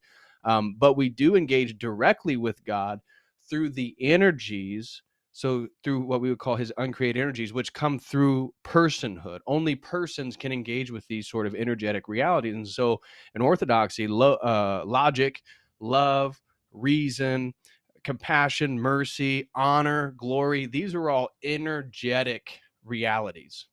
And the only way they can be experienced or expressed is with energy. And the opposite of these, Orthodoxy does not believe there is a positive existence to the opposite. So if truth is an uncreated energy of God, falsehood is not this thing competing with it. Like the law of thermodynamics, falsehood is the absence of that energy. And so coldness is a term we use to describe the absence of thermodynamic energy. There is no such thing as coldness. There's only a situation in which thermodynamic energy is absent. And so that then is also entirely consistent with Orthodox theology and how we understand the uncreated energies of God. And so we then engage with these energies because we're also persons. And so you and I right now have never interacted other than Instagram DM. And so I'm coming to know who you are.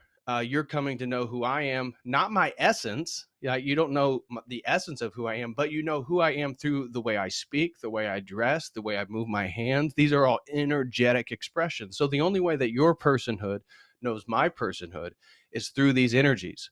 And so through your energies, you get a feel, my energies, you get a feel for who I am in essence. And this is how we understand the Trinity, and that it's all through a sort of person-to-person relation. Our relationship to Christ is personal. Our relationship to the Trinity is a personal relation with each hypostasis, the Father, the Son, and the Holy Spirit. And so Father Alexander Schmemann talked about how it is a demonic concept to then associate these energies towards abstract things like, I love social justice, I love humanity, I love the earth. These energies cannot be engaged on a one-to-one relationship because they're only through person. So the only way love can be expressed is towards another person. The only way compassion can be shown is towards another person.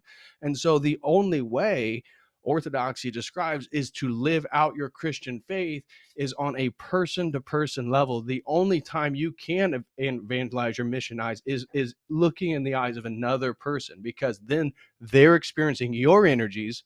And if you then are on the process of theosis and following Christ, you're going to exude the energies of God, which is going to lead them in the right direction. Dude, it's so funny you say that, because it's like, and this is, obviously this is my experience, but I spent my whole life living moralistically, right?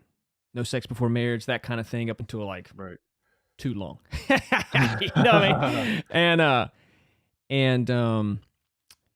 And when I found theology and philosophy, I just dove in. I consumed, right? I couldn't get enough. Can't get enough. Still love it, still enjoy it, but I understand its place. And then when I had my MDMA therapy session, I had this experience of what actual grace is. Mm-hmm. And it wasn't in here, but it was here. Right. And the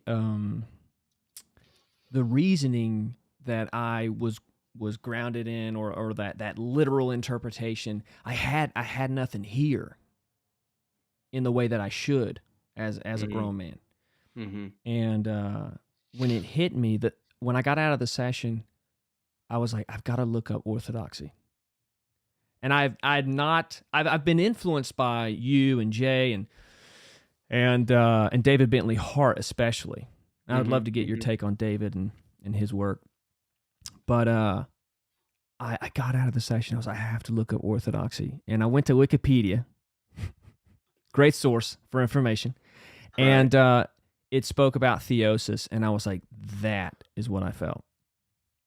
That's the missing piece to my understanding of my continued growth and relationship with God, is that. And I did not get that in the Pentecostal church. Right. Because in the Pentecostal church, I don't know if you've been to any. I would love to see your face.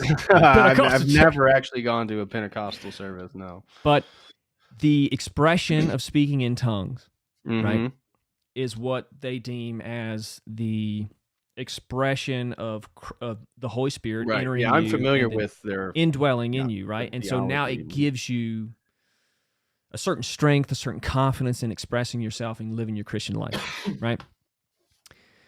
And I always noticed that it was always the very egotistical and narcissistic people that were always speaking in tongues.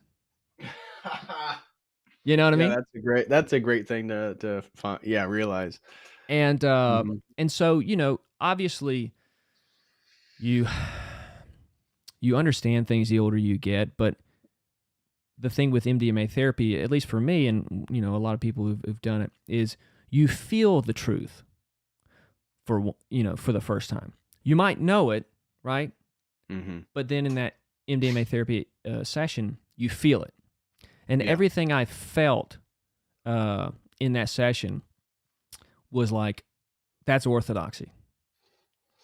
When I looked up theosis, and I was like, oh my God, this makes so much sense. And then the essence energies, I was like, oh my God, this this is what I felt in that Yeah, you session. experience it. Yep, yep. And I And think that's a lot of even people, truth. a lot Go of ahead. Christians and religious people in general have it here, right? And I don't think they have it here as much. Well, our theology, so you're making, for those, you're pointing to your head and then your heart. We have a different anthropology. So in Orthodoxy, we don't believe in a mind, body, soul in the way that we would understand it. A sort of mind and a sort of disembodied intellect, the body, and then some soul thing, which is like who you are when you're going to die. And somehow all three of these things come together. Orthodoxy has a different anthropology of what we believe to be is the body, soul, and nous. And so the nous is a Greek term that does, if you looked it up right now, it would say equals mind. But the Orthodox Church, in its theological redefining of terms, redefines the nous not just as mind, but as the noetic reality, or the eye of the heart, or the eye of the soul. And so Orthodoxy has a theology that your mind and your ability to perceive truth is related to your morality. And again, these uncreated energies and how many you're actually encountering, because they believe that these energies, being a sort of higher frequency of God, cleanse the noetic perception you have of reality. So the more moral you live your life, the more of God you'll see in the world. The more truth you have, the more aware you will be of, say, the pandemic, and like how to Right. navigate that reality. Is that the cleaner your nous is, the eye of your heart, the eye of your soul, the more you can see. And so that's why then the archetype of the evil genius, and somebody who has totally blackened their heart and is only functioning in the sort of mind field. And so that's why Orthodox would say that's why they're doing what they're doing. This is why this is a true archetype, Right. is because they're actually have a darkened noetic faculty. They may be, quote unquote, the evil genius, but because they're obsessed with pride in the establishment or the manifestation of their own will, they are fall victim archetype, Lucifer, Satan, self-worship, wanting to be your own God. That it's a recapitulation of that exact same thing. Yeah. What do you think? What do you think can get someone from that level of, evil genius or whatever archetype, into a Well, more, for some people, there's no going back. So yeah, there's a problematic, there's a heresy known as the apokatastasis, which was a theology of Origen, that believed that everything was going to go back to the logos. And this is a Neoplatonic term. Again, the privileging of unity over multiplicity insinuates that even the devil, even Satan himself, will eventually come back to God, because everything recapitulates, everything comes back to the one. Well, this is not an Orthodox doctrine. And so we do not believe that everything comes back to the one. Now, everything that is of God comes back to God. And that's then the whole understanding of judgment and the point. And so our understanding the sort of energy essence distinction, Orthodoxy, the way we understand judgment is not having a name on a bouncer's list to make it into heaven. That's not what your judgment is going to look like. Your judgment is based on how many of these uncreated energies, how much of the energy of God is within you. Because if you are filled with the energies of God, when you die, you can't die. And the only way to be filled with those energies is to live a godly life that's following Christ's word and message. And so we believe that God's love is a river of fire. And so if you are repenting and you are trying to work on yourself, God's love is a fire that purifies one's soul. And so you right, feel you feel better. You feel a weight lifted off of you. You feel the detritus. Like if you and I are a sword, we are a blade of a sword being put into a fire to cleanse our blade, to make us sharp again. right, yeah. And That's a so, distinction that us Pentecostals didn't get. yeah. And, and so you then, that sword is not the same thing as the fire. God's love is the fire. God's love is our ability to engage with these energies. Mm-hmm. But it is the fire. If the sword is in the fire, the sword becomes the same temperature as the fire. Mm-hmm. And that is theosis. That's how we become gods by grace. We are not gods by nature. We are Right. not God. But God's love, his fire, divinizes us so that it continually purifies us as long as we repent, and then we can become one with him. Now, we are not the same thing. We are a sword placed into the fire of his love. But if you then are a sword and you pull it out of the fire and you're using it for all these different things, and it becomes dirty and it's filled with detritus, and you love that detritus and you love that filth and you love your sin, you don't want to put that back into God's love because it's going to burn it off, and you don't want it off. And that is your own damnation. That is your judgment. We are all choosing our judgment right now, because when we engage with God's love right now, we've already decided what's going to happen to us right now. And so that's just the whole continuation of your life is, are you trying to purify yourself? If you are, then God's love is going to purify you and you'll be one with. But if you love your wealth, or you love yourself, or you love your drugs, or whatever it is, eventually you are going to become separate from God. And so there is a point of no return. So the evil genius, the original point of the question, it depends on each personal situation, because our theology is personable, right? So it's not abstract and it's not general. It's either a universal claim that's true, or it's a person by person basis. And so we would say it depends on how much sin. It depends on how dark that person's heart is. Yeah. There's people that are murderers that also can see through that and repent. And Orthodoxy is quite emphatic about the first person in the kingdom was the thief to the right hand of Christ. And so he wasn't a Christian his whole life, but the difference is he recognized God when he saw it. And when he saw him, he submitted to him and he repented. And that is the doorway for all of us. But that's the difficulty, is our pride is going to prevent us from repenting. And that's why the way is so narrow. Yeah. Yeah. I like what David Bentley Hart talked about with people who don't come to Christ and with their limited understanding and their inability to see certain things that other people would. And do you have any addicts in your family, your friends? No, I do not. Yeah, it's a tough thing, man, because one thing I heard a pastor say: sin is a wound that hasn't been healed. Yes. And from my MDMA therapy, I've experienced a healing in a sense, because of the state that you're in, right? Your what is it? Your amygdala, the fear center in the brain. Yeah, you're talking about during the MDMA experience. Yeah. So it's it's definitely much more emotional than a traditional psychedelic experience. Yeah. So you're not going to get a bunch of tracers.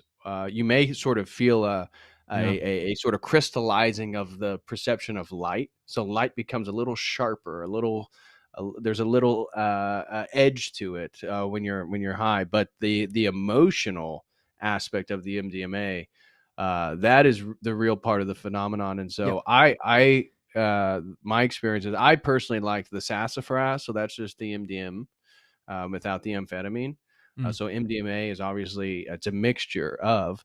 And so if you ever do get the chance and you're going to do that, now, obviously I'm Orthodox, I do not recommend or advise this stuff, but a even pure experience is to just have the MDM or have some sassafras is what it's called. That's what it comes from. Well, the way you do the therapy is you put a blindfold on for 6 hours. Okay. So you can go inside into your. Is somebody psyche. Talking to you? No. Oh, nice. Yeah. So that's what's so fascinating about the MDMA therapy, right?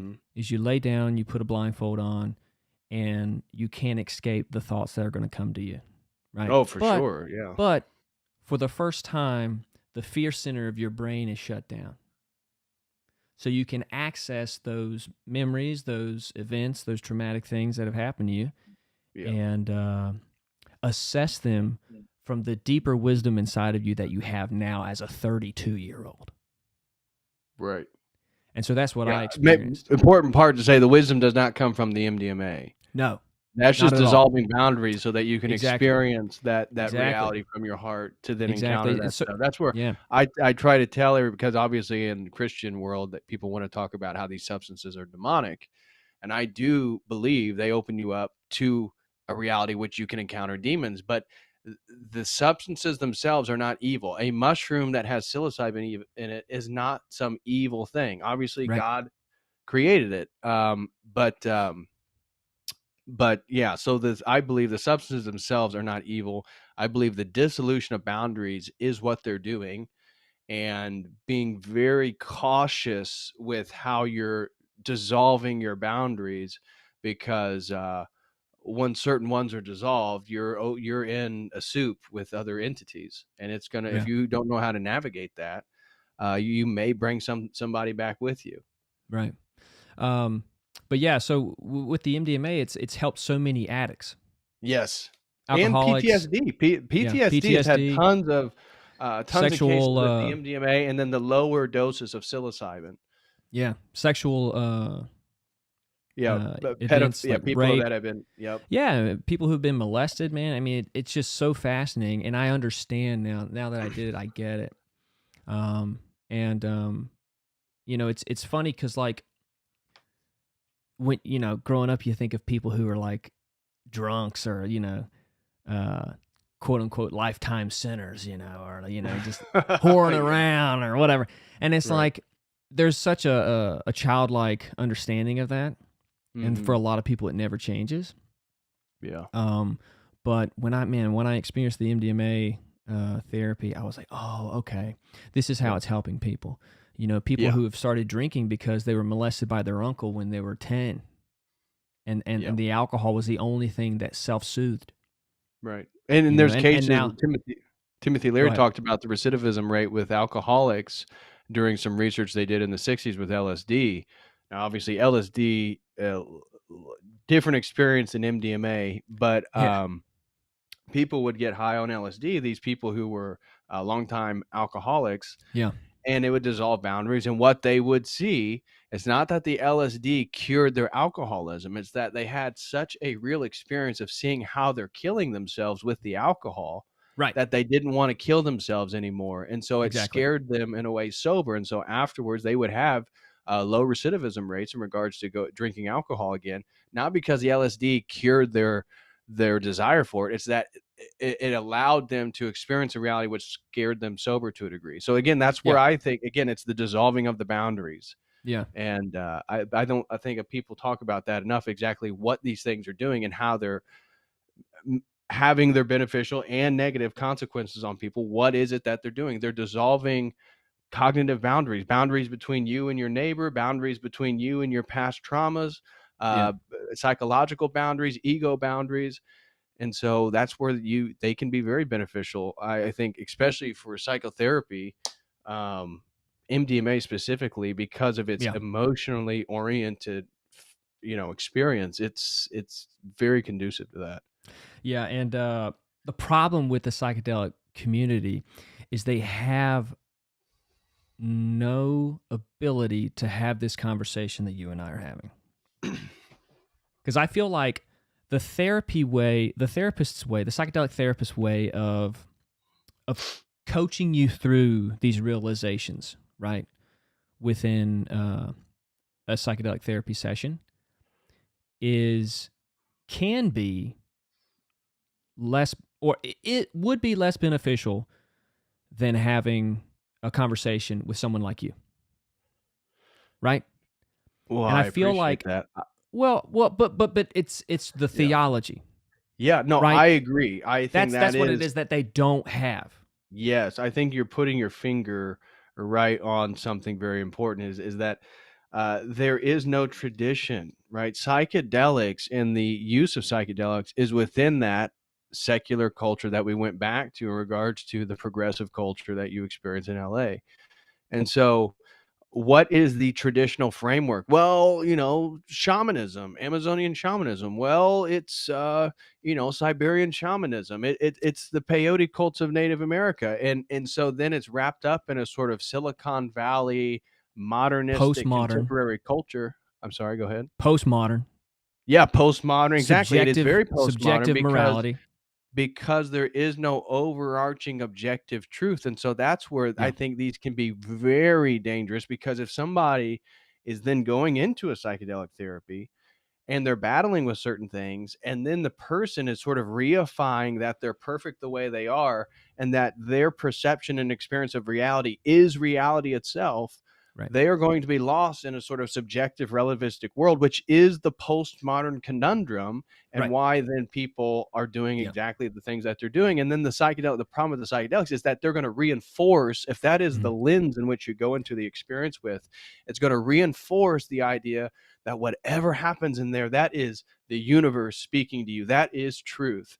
yeah, And there needs to be a separation between the ways we can understand things to be true and then my personal experience. And there can be overlap, no yeah, doubt, yeah, but they have to also be perceived separately. And I think yeah, that's where, as you're pointing out, a therapist could have somebody sort of go into a more solipsistic result of the psychedelics themselves.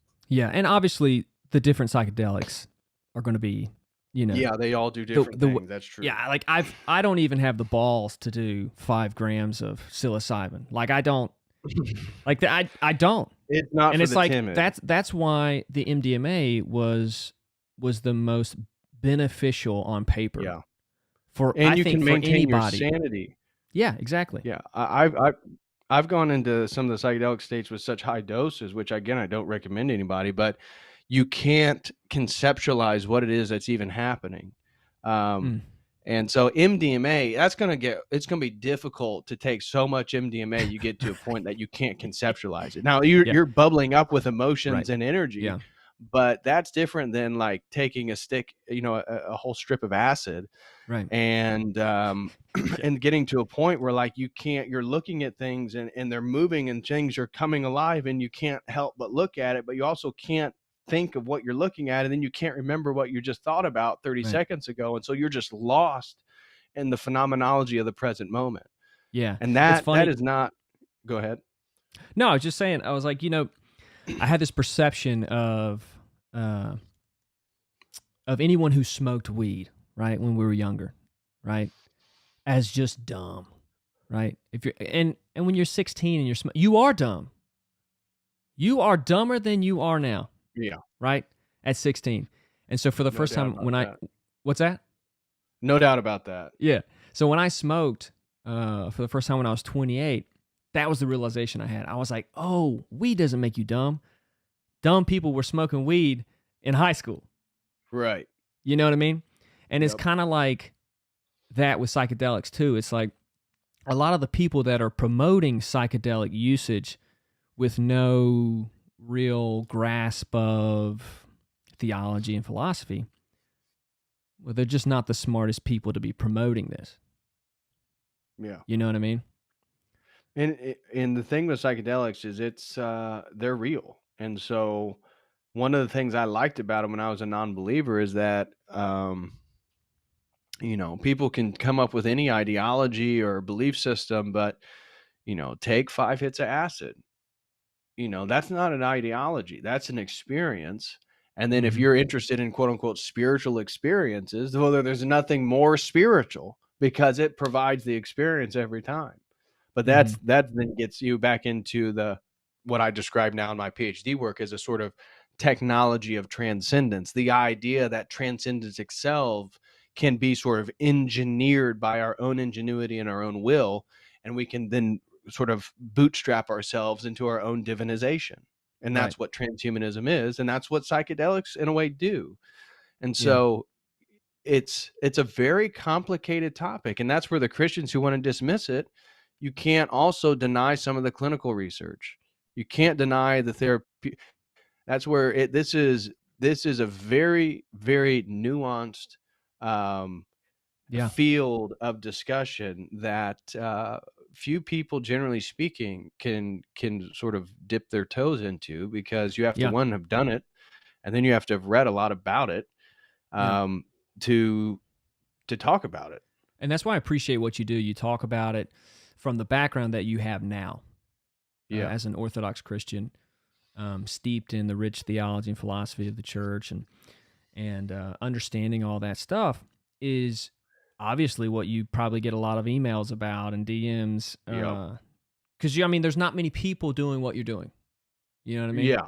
And Definitely, and nobody in Orthodoxy, and so that's what it's kind of put me in a unique position, is that people that have done psychedelics and had positive experiences, if they're gonna cross a bridge into Orthodoxy, the bridge that they're gonna cross is probably the bridge that I'm trying to build on my YouTube channel, yeah, yeah, because that's the only one that's actually speaking to the experience that even brought them to the place, whether they did, again, MDMA and had a cleansing of their heart yeah. and sort of could reappropriate a new perspective and approach to reality, whatever it is. That's like my whole niche, and I really kind of hammer that home and don't shy away talking about all my psychedelic past or all the drugs I've done. I wasn't into heroin, I wasn't into cocaine. I've done that a few times, but I just wasn't into party drugs. I wasn't into um you know that type of stuff. I was interested in drugs for spirituality, and that drove the entirety of my 20s. Yeah. And so cannabis, and then even today I'm also very open. Do when I Some of the funnest experiences were being in nature on mushrooms or LSD. Now, my perception of all that stuff, I can look now and see how deluded I was while doing those things and perceiving myself as this sort of self-divinizing process, this bootstrapping that I talked about. I thought I was doing that. Mm. Um, but So when you have I those, still wanna smoke weed. I still am yeah. attracted to, MDMA. You're talking about MDMA. Like, never had a negative experience with that. Is it attractive? Yeah. So those temptations, the idea of doing those things as fun things, those are still with me. So I don't shy away from talking about that. do you think that is? I mean, obviously I, you know, growing up in the Pentecostal church, sex is the worst thing that you could ever do. Oh, good God. Oh my God. The only way you make more humans is also the only way straight to hell. Um, but it's sad because you have a lot of hangups when it comes to sex, and a lot of Pentecostals, a lot of evangelicals have a lot of hangups when it comes to sex. And do you think that because of your extensive usage of psychedelics in like an uncontrolled kind of way, non-therapeutic with no real guidance, maybe that interest is still there, and that's that kind of like is kind of spurring that on? Because I'm No, just saying, because like evangelicals, like no. evangelists, most of the evangelists that would come to my church, that's mostly what they would preach against, with sex. And you could tell, oh, that's what they struggle with. You know what I mean? When some Oh, most right. times what people are preaching to others on what to do is the advice they're trying to tell themselves. I see what you're saying. You know what I mean? And a lot of that, for those evangelicals, everybody had their own testimony where they were like, I was a man whore for 30 years. Hallelujah, praise God. And then all of a sudden I had a word from God. It's like I Wow. don't think that actually helped you, man. I think you're trying to convince us that it helped you so that you feel better about it. And I get that. You know what I mean? I get that, because we've all got our own thing.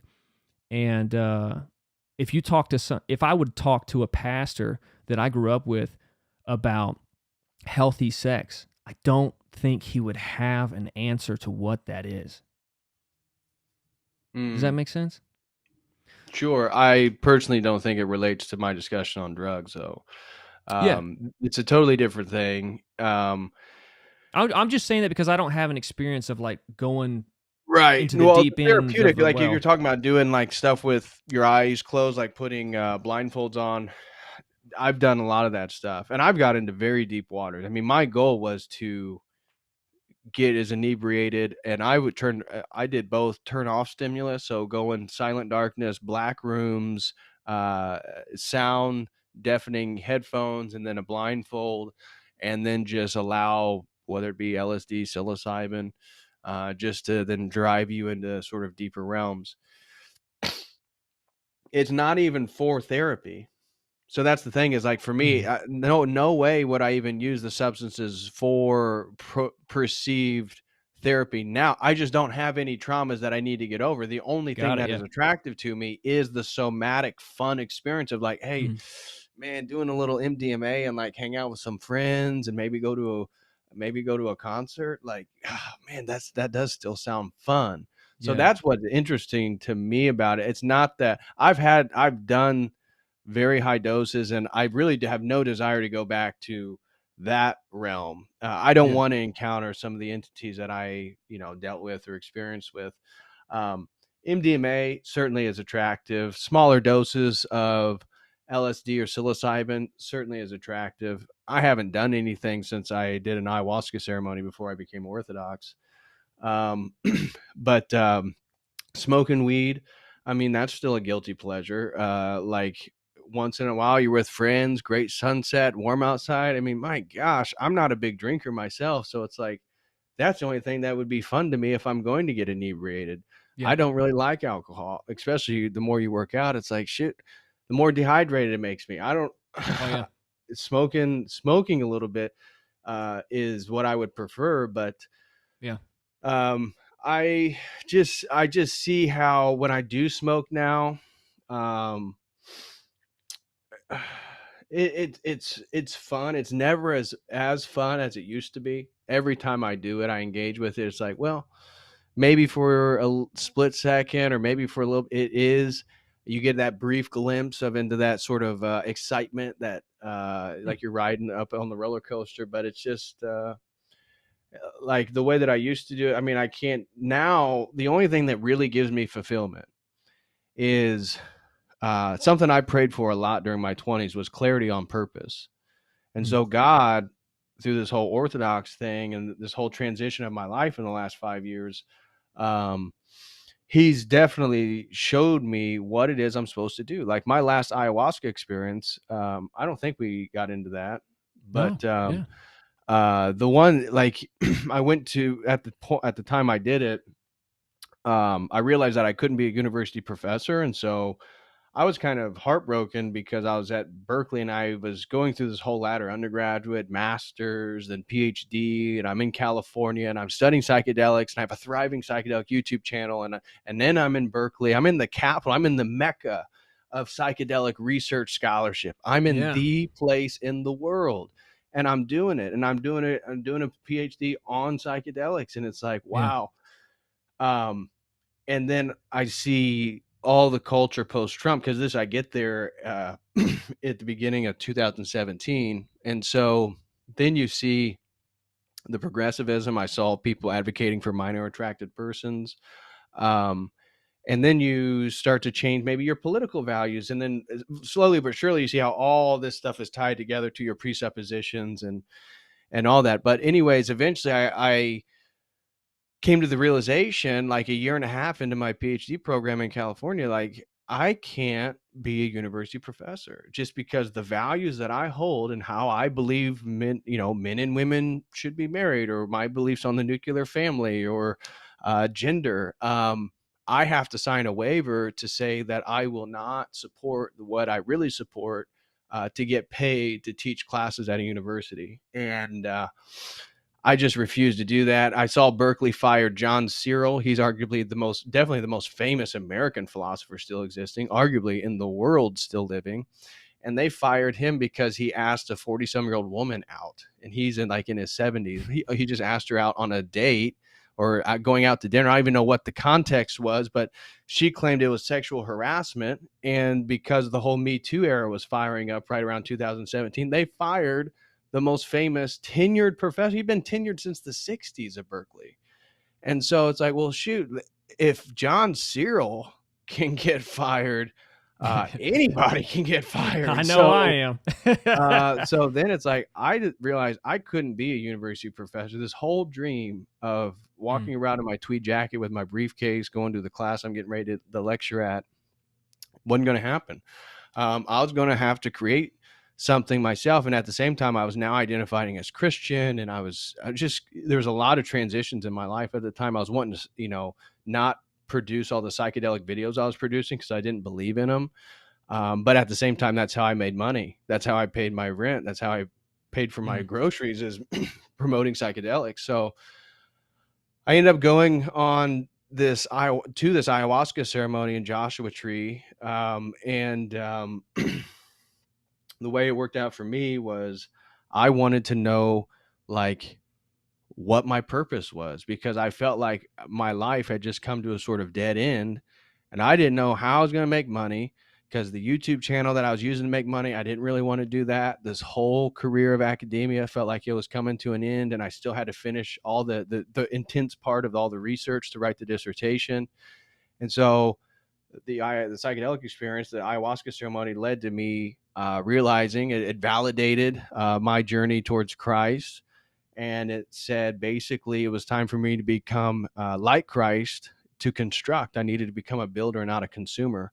And that even my old YouTube channel, I was repackaging Terrence McKenna audios, Robert Anton Wilson, Alan Watts, and adding graphics to them, adding very appealing aesthetics to them for people to watch it. So you weren't just listening like most of the YouTube videos. You were actually watching my videos, because there was everything that they're saying. I was going and finding visuals and things to put to it. So even that was a kind of consumption, because it wasn't my ideas. I was just using my, at the time, skill sets to edit some videos to repackage things for other people. And so that was in July of 2019. And so then in September of 2019, I went full time with Church of the Eternal Logos and lived off the money I had saved up. My mom got sick. She's diagnosed with a terminal disease. And so I just moved home, lived off my life savings, and started Church of the Eternal Logos and spent time with her. And that's what I do now. I do all my research remotely. I just buy my books. I buy all my research through the money I make doing my YouTube videos. And that's how I finished my PhD. And that ayahuasca ceremony then was a huge catalyst to doing what I'm doing, because it was the whole point of that thing. And it wasn't it wasn't the ayahuasca that did it for me. I believe the reason why I got the answer to that point is because where I was in my life, that was the only way God would be able to communicate to me and reach me, was if he met me there. And so when he showed me that this is what I needed to do, this is what I needed to devote myself towards, this is how I was going to make money, this is what's going to provide for my family, this is what my career is, and this is what my purpose is, the ayahuasca stopped. So I did like 3 cups. I did a 4th cup, and it just, like, once I got that message, like, the drugs didn't even work anymore. Like, it went from full blown visuals to like basically sober with a mild buzz. And I was taking more ayahuasca, and so that's why I did Church of Eternal Logos. I've never stopped since then. And I've done basically incredible. 3 videos every week since September of 2019. Wow. So what was the message that you kind of gathered in that session? Like, what was it? Was it like an audible voice, or was it, just this I don't remember so much an audible voice as, I mean, and when you talk about audible voices, it's like, what sense are you talking about? Because right. During those psychedelic experiences, I mean, it's like a clear form of communication, but it could be a sort of mental voice. It could be a sort of impression on your heart. The message, I don't remember it being a very super like auditory voice. What I remember is that I had a clear visual that the benefit I had was not being a white man. The way that I was privileged was not being a white man. It was that my grandparents and the parents before them, my parents, my grandparents, their parents, were incredibly moral people. And so you asked me about addiction. I have no instances of like addiction in my family, or like major civil or marital problems or anything like that for multiple generations. And so the first realization was that basically continuing this whole logos thing. At the time I was getting into Jay Dyer and all this stuff. And this was a semester after I had learned all the Orthodox theology, and after I had already given my life to Christ. So way more informed. I was very confused at that point. I wasn't Orthodox, right? I was still figuring all this stuff out, but I felt like I believed in Christianity and this whole concept of the logos.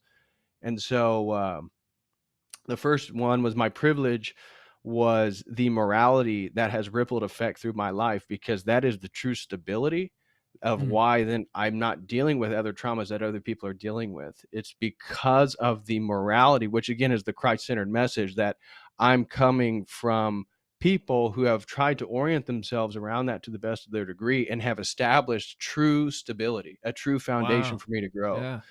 And that's why then I was actually there doing what I'm doing, and why I can then do and become who it is that God needs me to become. And so that was the first realization, is that the stability and the privilege I had in my life was due to people orienting themselves around traditional Christian morality. And then that it was time for me to transition my life. That I was 29, I was getting ready to be 30 in September of 2019. So I just turned 33. So I was moving from 29 to 30, and I had just ended with my girlfriend at that time. Just there's a lot of moving pieces, and so the message was, well, and was it was time for me to transition from being a sort of boy exploring the world to a man that has a purpose, that has a thing that I have to work at every single day. Mm. I have to do something every single day. And that it showed me that the PhD, it's not, yeah, I'm not going to be walking around on college campus like I envisioned this goal that I was working towards. No, I'm going to have to build something on the internet. But all those books, all those experiences, everything I've learned is going to be essential for what it is God needs me to do. And that's what I've been doing for the last 3 years. And so, um, it was just this emphatic experience that I needed to transition my life, and I needed to become more Christ-like.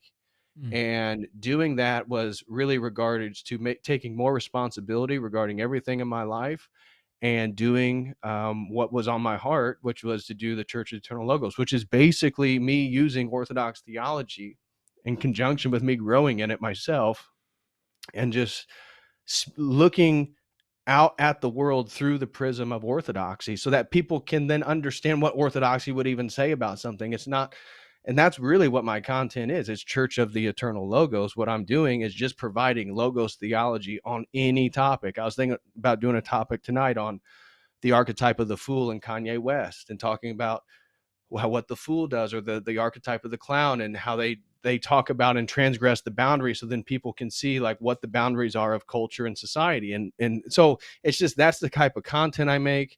God puts it on my heart what I need to make. I don't even know, like, sometimes what streams I'm going to make. I'll just sit down and prepared to work on something and let him tell me what it is. And I hope it's him. I pray, I give everything to him to do. So that's That's basically fascinating, man. been my journey since that ayahuasca experience. And that's why then, getting back to the psychedelics, is like the purpose thing. um I know for a fact I'm doing exactly what I need to do. And so nothing then really makes me feel as whole as working out, reading my books, writing, or making streams, because that's the only thing that's going to get me from point A to point B. That's the only way I'm going to provide for my wife. That's the only way I'm going to build something for my children. And so, even though getting high, smoking weed, doing certain things is still a desire, still a temptation, it's still a fun thing I want to do, I've come to a point in my life, the only thing that really satisfies me, the only thing that really makes me have no anxiety, is to work, and to Mm. work on this thing that God's made it very clear for me that I need to work on. And so now I just feel like I have no excuse not to do it. And That's so I amazing, don't, man. I do it. That's awesome. I love that story. Yeah, I feel very similar to that. Um, yeah, there's certain things that you like. I love conversations. When I was coaching wrestling and talking to my buddy John, who has his doctorate in theology, um, I would leave and I would like, I don't want to stop. I don't want to stop talking about this, And then, Yeah. then I, learn more about the Platonic dialogues and how important that is, Mm-hmm. and I think people underestimate conversations, and that's where the majority of my passion is having a conversation with someone I don't know at all, and finding common ground. Well, it's very Um, Christian. Again, communion is tied to communication, which is right. tied to community, which is tied to communion with God itself, because we're using the logos, we're using the word, we're using speech. And so to communicate or have conversations is to insinuate you're doing it with other persons, because who else are you going to communicate with? Because Right. communication is obviously a faculty that comes from being made in the image of God. Yeah. So we're using language because we're made in the image. And so it's very Christian thing to be with other people, to talk, to communicate towards important things, Yeah. right? Exactly. That's the Yeah. thing, is that your chatter can't be noise. It has to be music, and therefore it has to have meaning and intention towards it. Well, it can be chatter and noise, but it's It not can be, edifying. but You know? the way we use as Christians, right? So if you're Right. engaging with somebody and you're meeting them where they're at, that's one thing. That's Yeah, still yeah, yeah, for sure. For using sure. it for music, using Of it with course. intentionality. I But think there's so much more you can use it for. yes, yes. Yeah. It's like, you got a penis, but like just using it all the time with random people is probably not the best usage of it, right? Yeah. But man, that's 2 hours, man. I appreciate talking to you, man. This has been a lot of fun, man. I really appreciate what you do with your channel, man. Thank you very I much. really do. I saw something recently where you said something about, I think maybe somebody not liking the idea that you work out Well, or it's something, been which there's is certainly been hilarious. critical voices amongst Orthodoxy, Okay. those that are a little bit more of the ascetic mindset, I would say, that they don't find it very orthodox or quote unquote Christian for me to always tell men to go lift weights. Mm-hmm. But my and I had recently had a priest on, which backed me up. He's also does bodybuilding and all this different stuff. So there's just people like to criticize in whatever way they can criticize. But Yeah. um, a big part of my message is a man's physique, a man's body is something he has total control over. What goes in your body, what comes out of your body, like what you do with it. Like you, this is a system that you can choose to regulate just by getting in the right habits. And so if you can take control of your health, then you can take control of all these other things that often have more variables to it. Getting your finances in order involves a lot of other people and a lot of other things, potentially luck in certain times. Yeah. Getting your health in order is entirely based on your choices and your own will. And I Yeah. think if we're going to be traditional men and we're literally moving towards potentially the end times, wherever you think we are on the eschatological timeline, um, the best thing you can do for the people you love is to be in the best shape, be in the best spiritual relationship with God, um, and to be constantly growing and learning, because that's how you're going to protect your children. That's how you're going to provide for your family. That's how you're going to be a man. And men protect the perimeter. And the perimeter is our values. The perimeter is our tradition. And so a lot of people don't have tradition. So men don't have anything to protect, and they become feminized consumers. But if you're Orthodox and you're Christian, but if you're especially Orthodox, we have a definitive perimeter that has lasted for the beginning of the church all the way till now. And so it gives you as a man a reason for something to die for other than yourself, is that getting in good shape and learning your theology and getting in touch with Christ, is that you're now part of a tradition that goes all the way back to the apostles. And I can't really think of anything better to potentially die for and defend and protect. I mean, you're in Yeah. certainly a good host of people. Yeah. A lot of people don't have anything they die for other than themselves. Um, but yeah, man, as far as like physical training, physical culture, I train a lot of people, and one of the things that keeps people from working out is they don't want to work out like a bodybuilder. You They don't find have it to to. be they find it to be vain. They find it, Yeah. whatever reason they come up with. And yes, bodybuilding, if you know anyone who is a professional bodybuilder, it's the most selfish sport pretty much you could do. Right. But there are other ways to work out.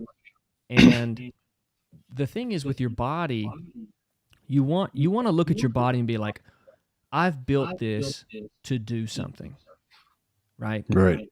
And I find it, in the wrestling community, you create a body type. Your body morphs into the shape that you play. Right. And when you look in the mirror and your shoulders are pronated and you're just locked in like this, you're like, you know what?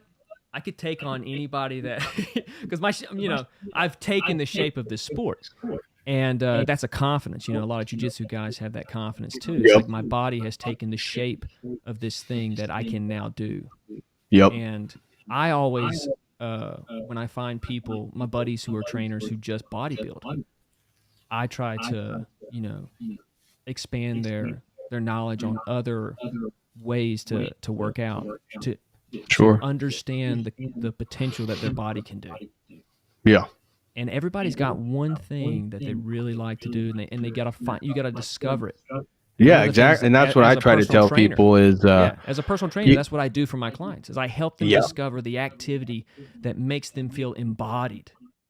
You know what I mean? Right. Exactly. It's what your thing is. I try to show guys how to build muscle tissue. Doesn't mean you have to be a bodybuilder, but certainly incorporating bodybuilding exercises and just building the basis, the foundation of your body.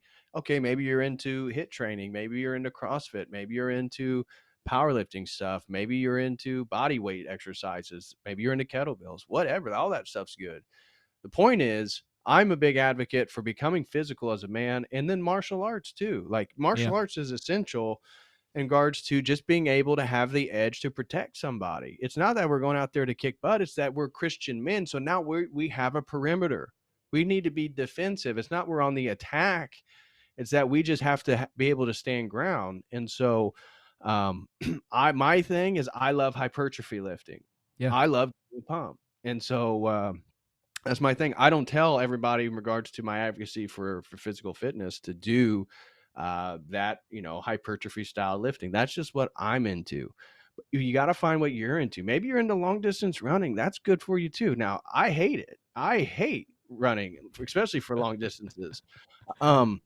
Unless I'm like a dog, unless there's a ball, I don't want to run. Like I'll run after a ball, give me a football or a basketball or a baseball. I'll go run then. Yeah. But I need a ball just to run. I hate doing that. Right. I get it, man. Everybody's got that thing, man. Well, dude, I appreciate this. This is so much fun, man. And I'm a real big advocate for what you're doing with your channel. Thank you very much, man. I appreciate that. I wish you the best, man. I really do, because man, there's people out there starving for this conversation, and I think you do it the best, man. Like straight up. I really, I don't know why, man, but I gravitate to the presentation that your presentation, the way you talk about things, man. I really do, man. And I think us as men it's need conscious. I really appreciate you saying that, just because it is something I'm very conscious of everything I try to do. I mean, obviously everything's not scripted, but my goal in my content is no matter what level somebody is, whether they're just getting into whatever topic I'm talking about, or they're already knowledgeable about it, there's something for them. I'm speaking to them and I can maintain their interest level. And so, I appreciate you talking about that or mentioning that. I really appreciate the kind words. Yeah. I mean, I had a toxic relationship with older men when I was younger. And I've come to realize that men are our greatest allies and our greatest enemies. Yeah. And we got to support each other, and this scarcity mindset, or whatever you want to call it, my ego against your ego, it's not Christian. No, it's not. But strong men are definitely Christian. I think it's a really interesting thing that, at least I've noticed, the majority of gyms you go to, if you find power lifters and bodybuilders, a vast majority of them are Christian. Yeah. So wrestlers too. There's something about Christianity and men wanting to like push themselves through personal excellence to a very significant degree. And so I can certainly resonate that, and I like that. But thanks for having me on. I appreciate the opportunity, and God bless everybody listening. One last thought. Could you imagine a UFC champion winning the belt and being like, I just want to thank Nobody, because I'm an atheist. Nobody does. Nobody in combat sports is like that, man. Like in wrestling, Right. even the great Russian wrestlers, great Iranian wrestlers, they're religious. Yep.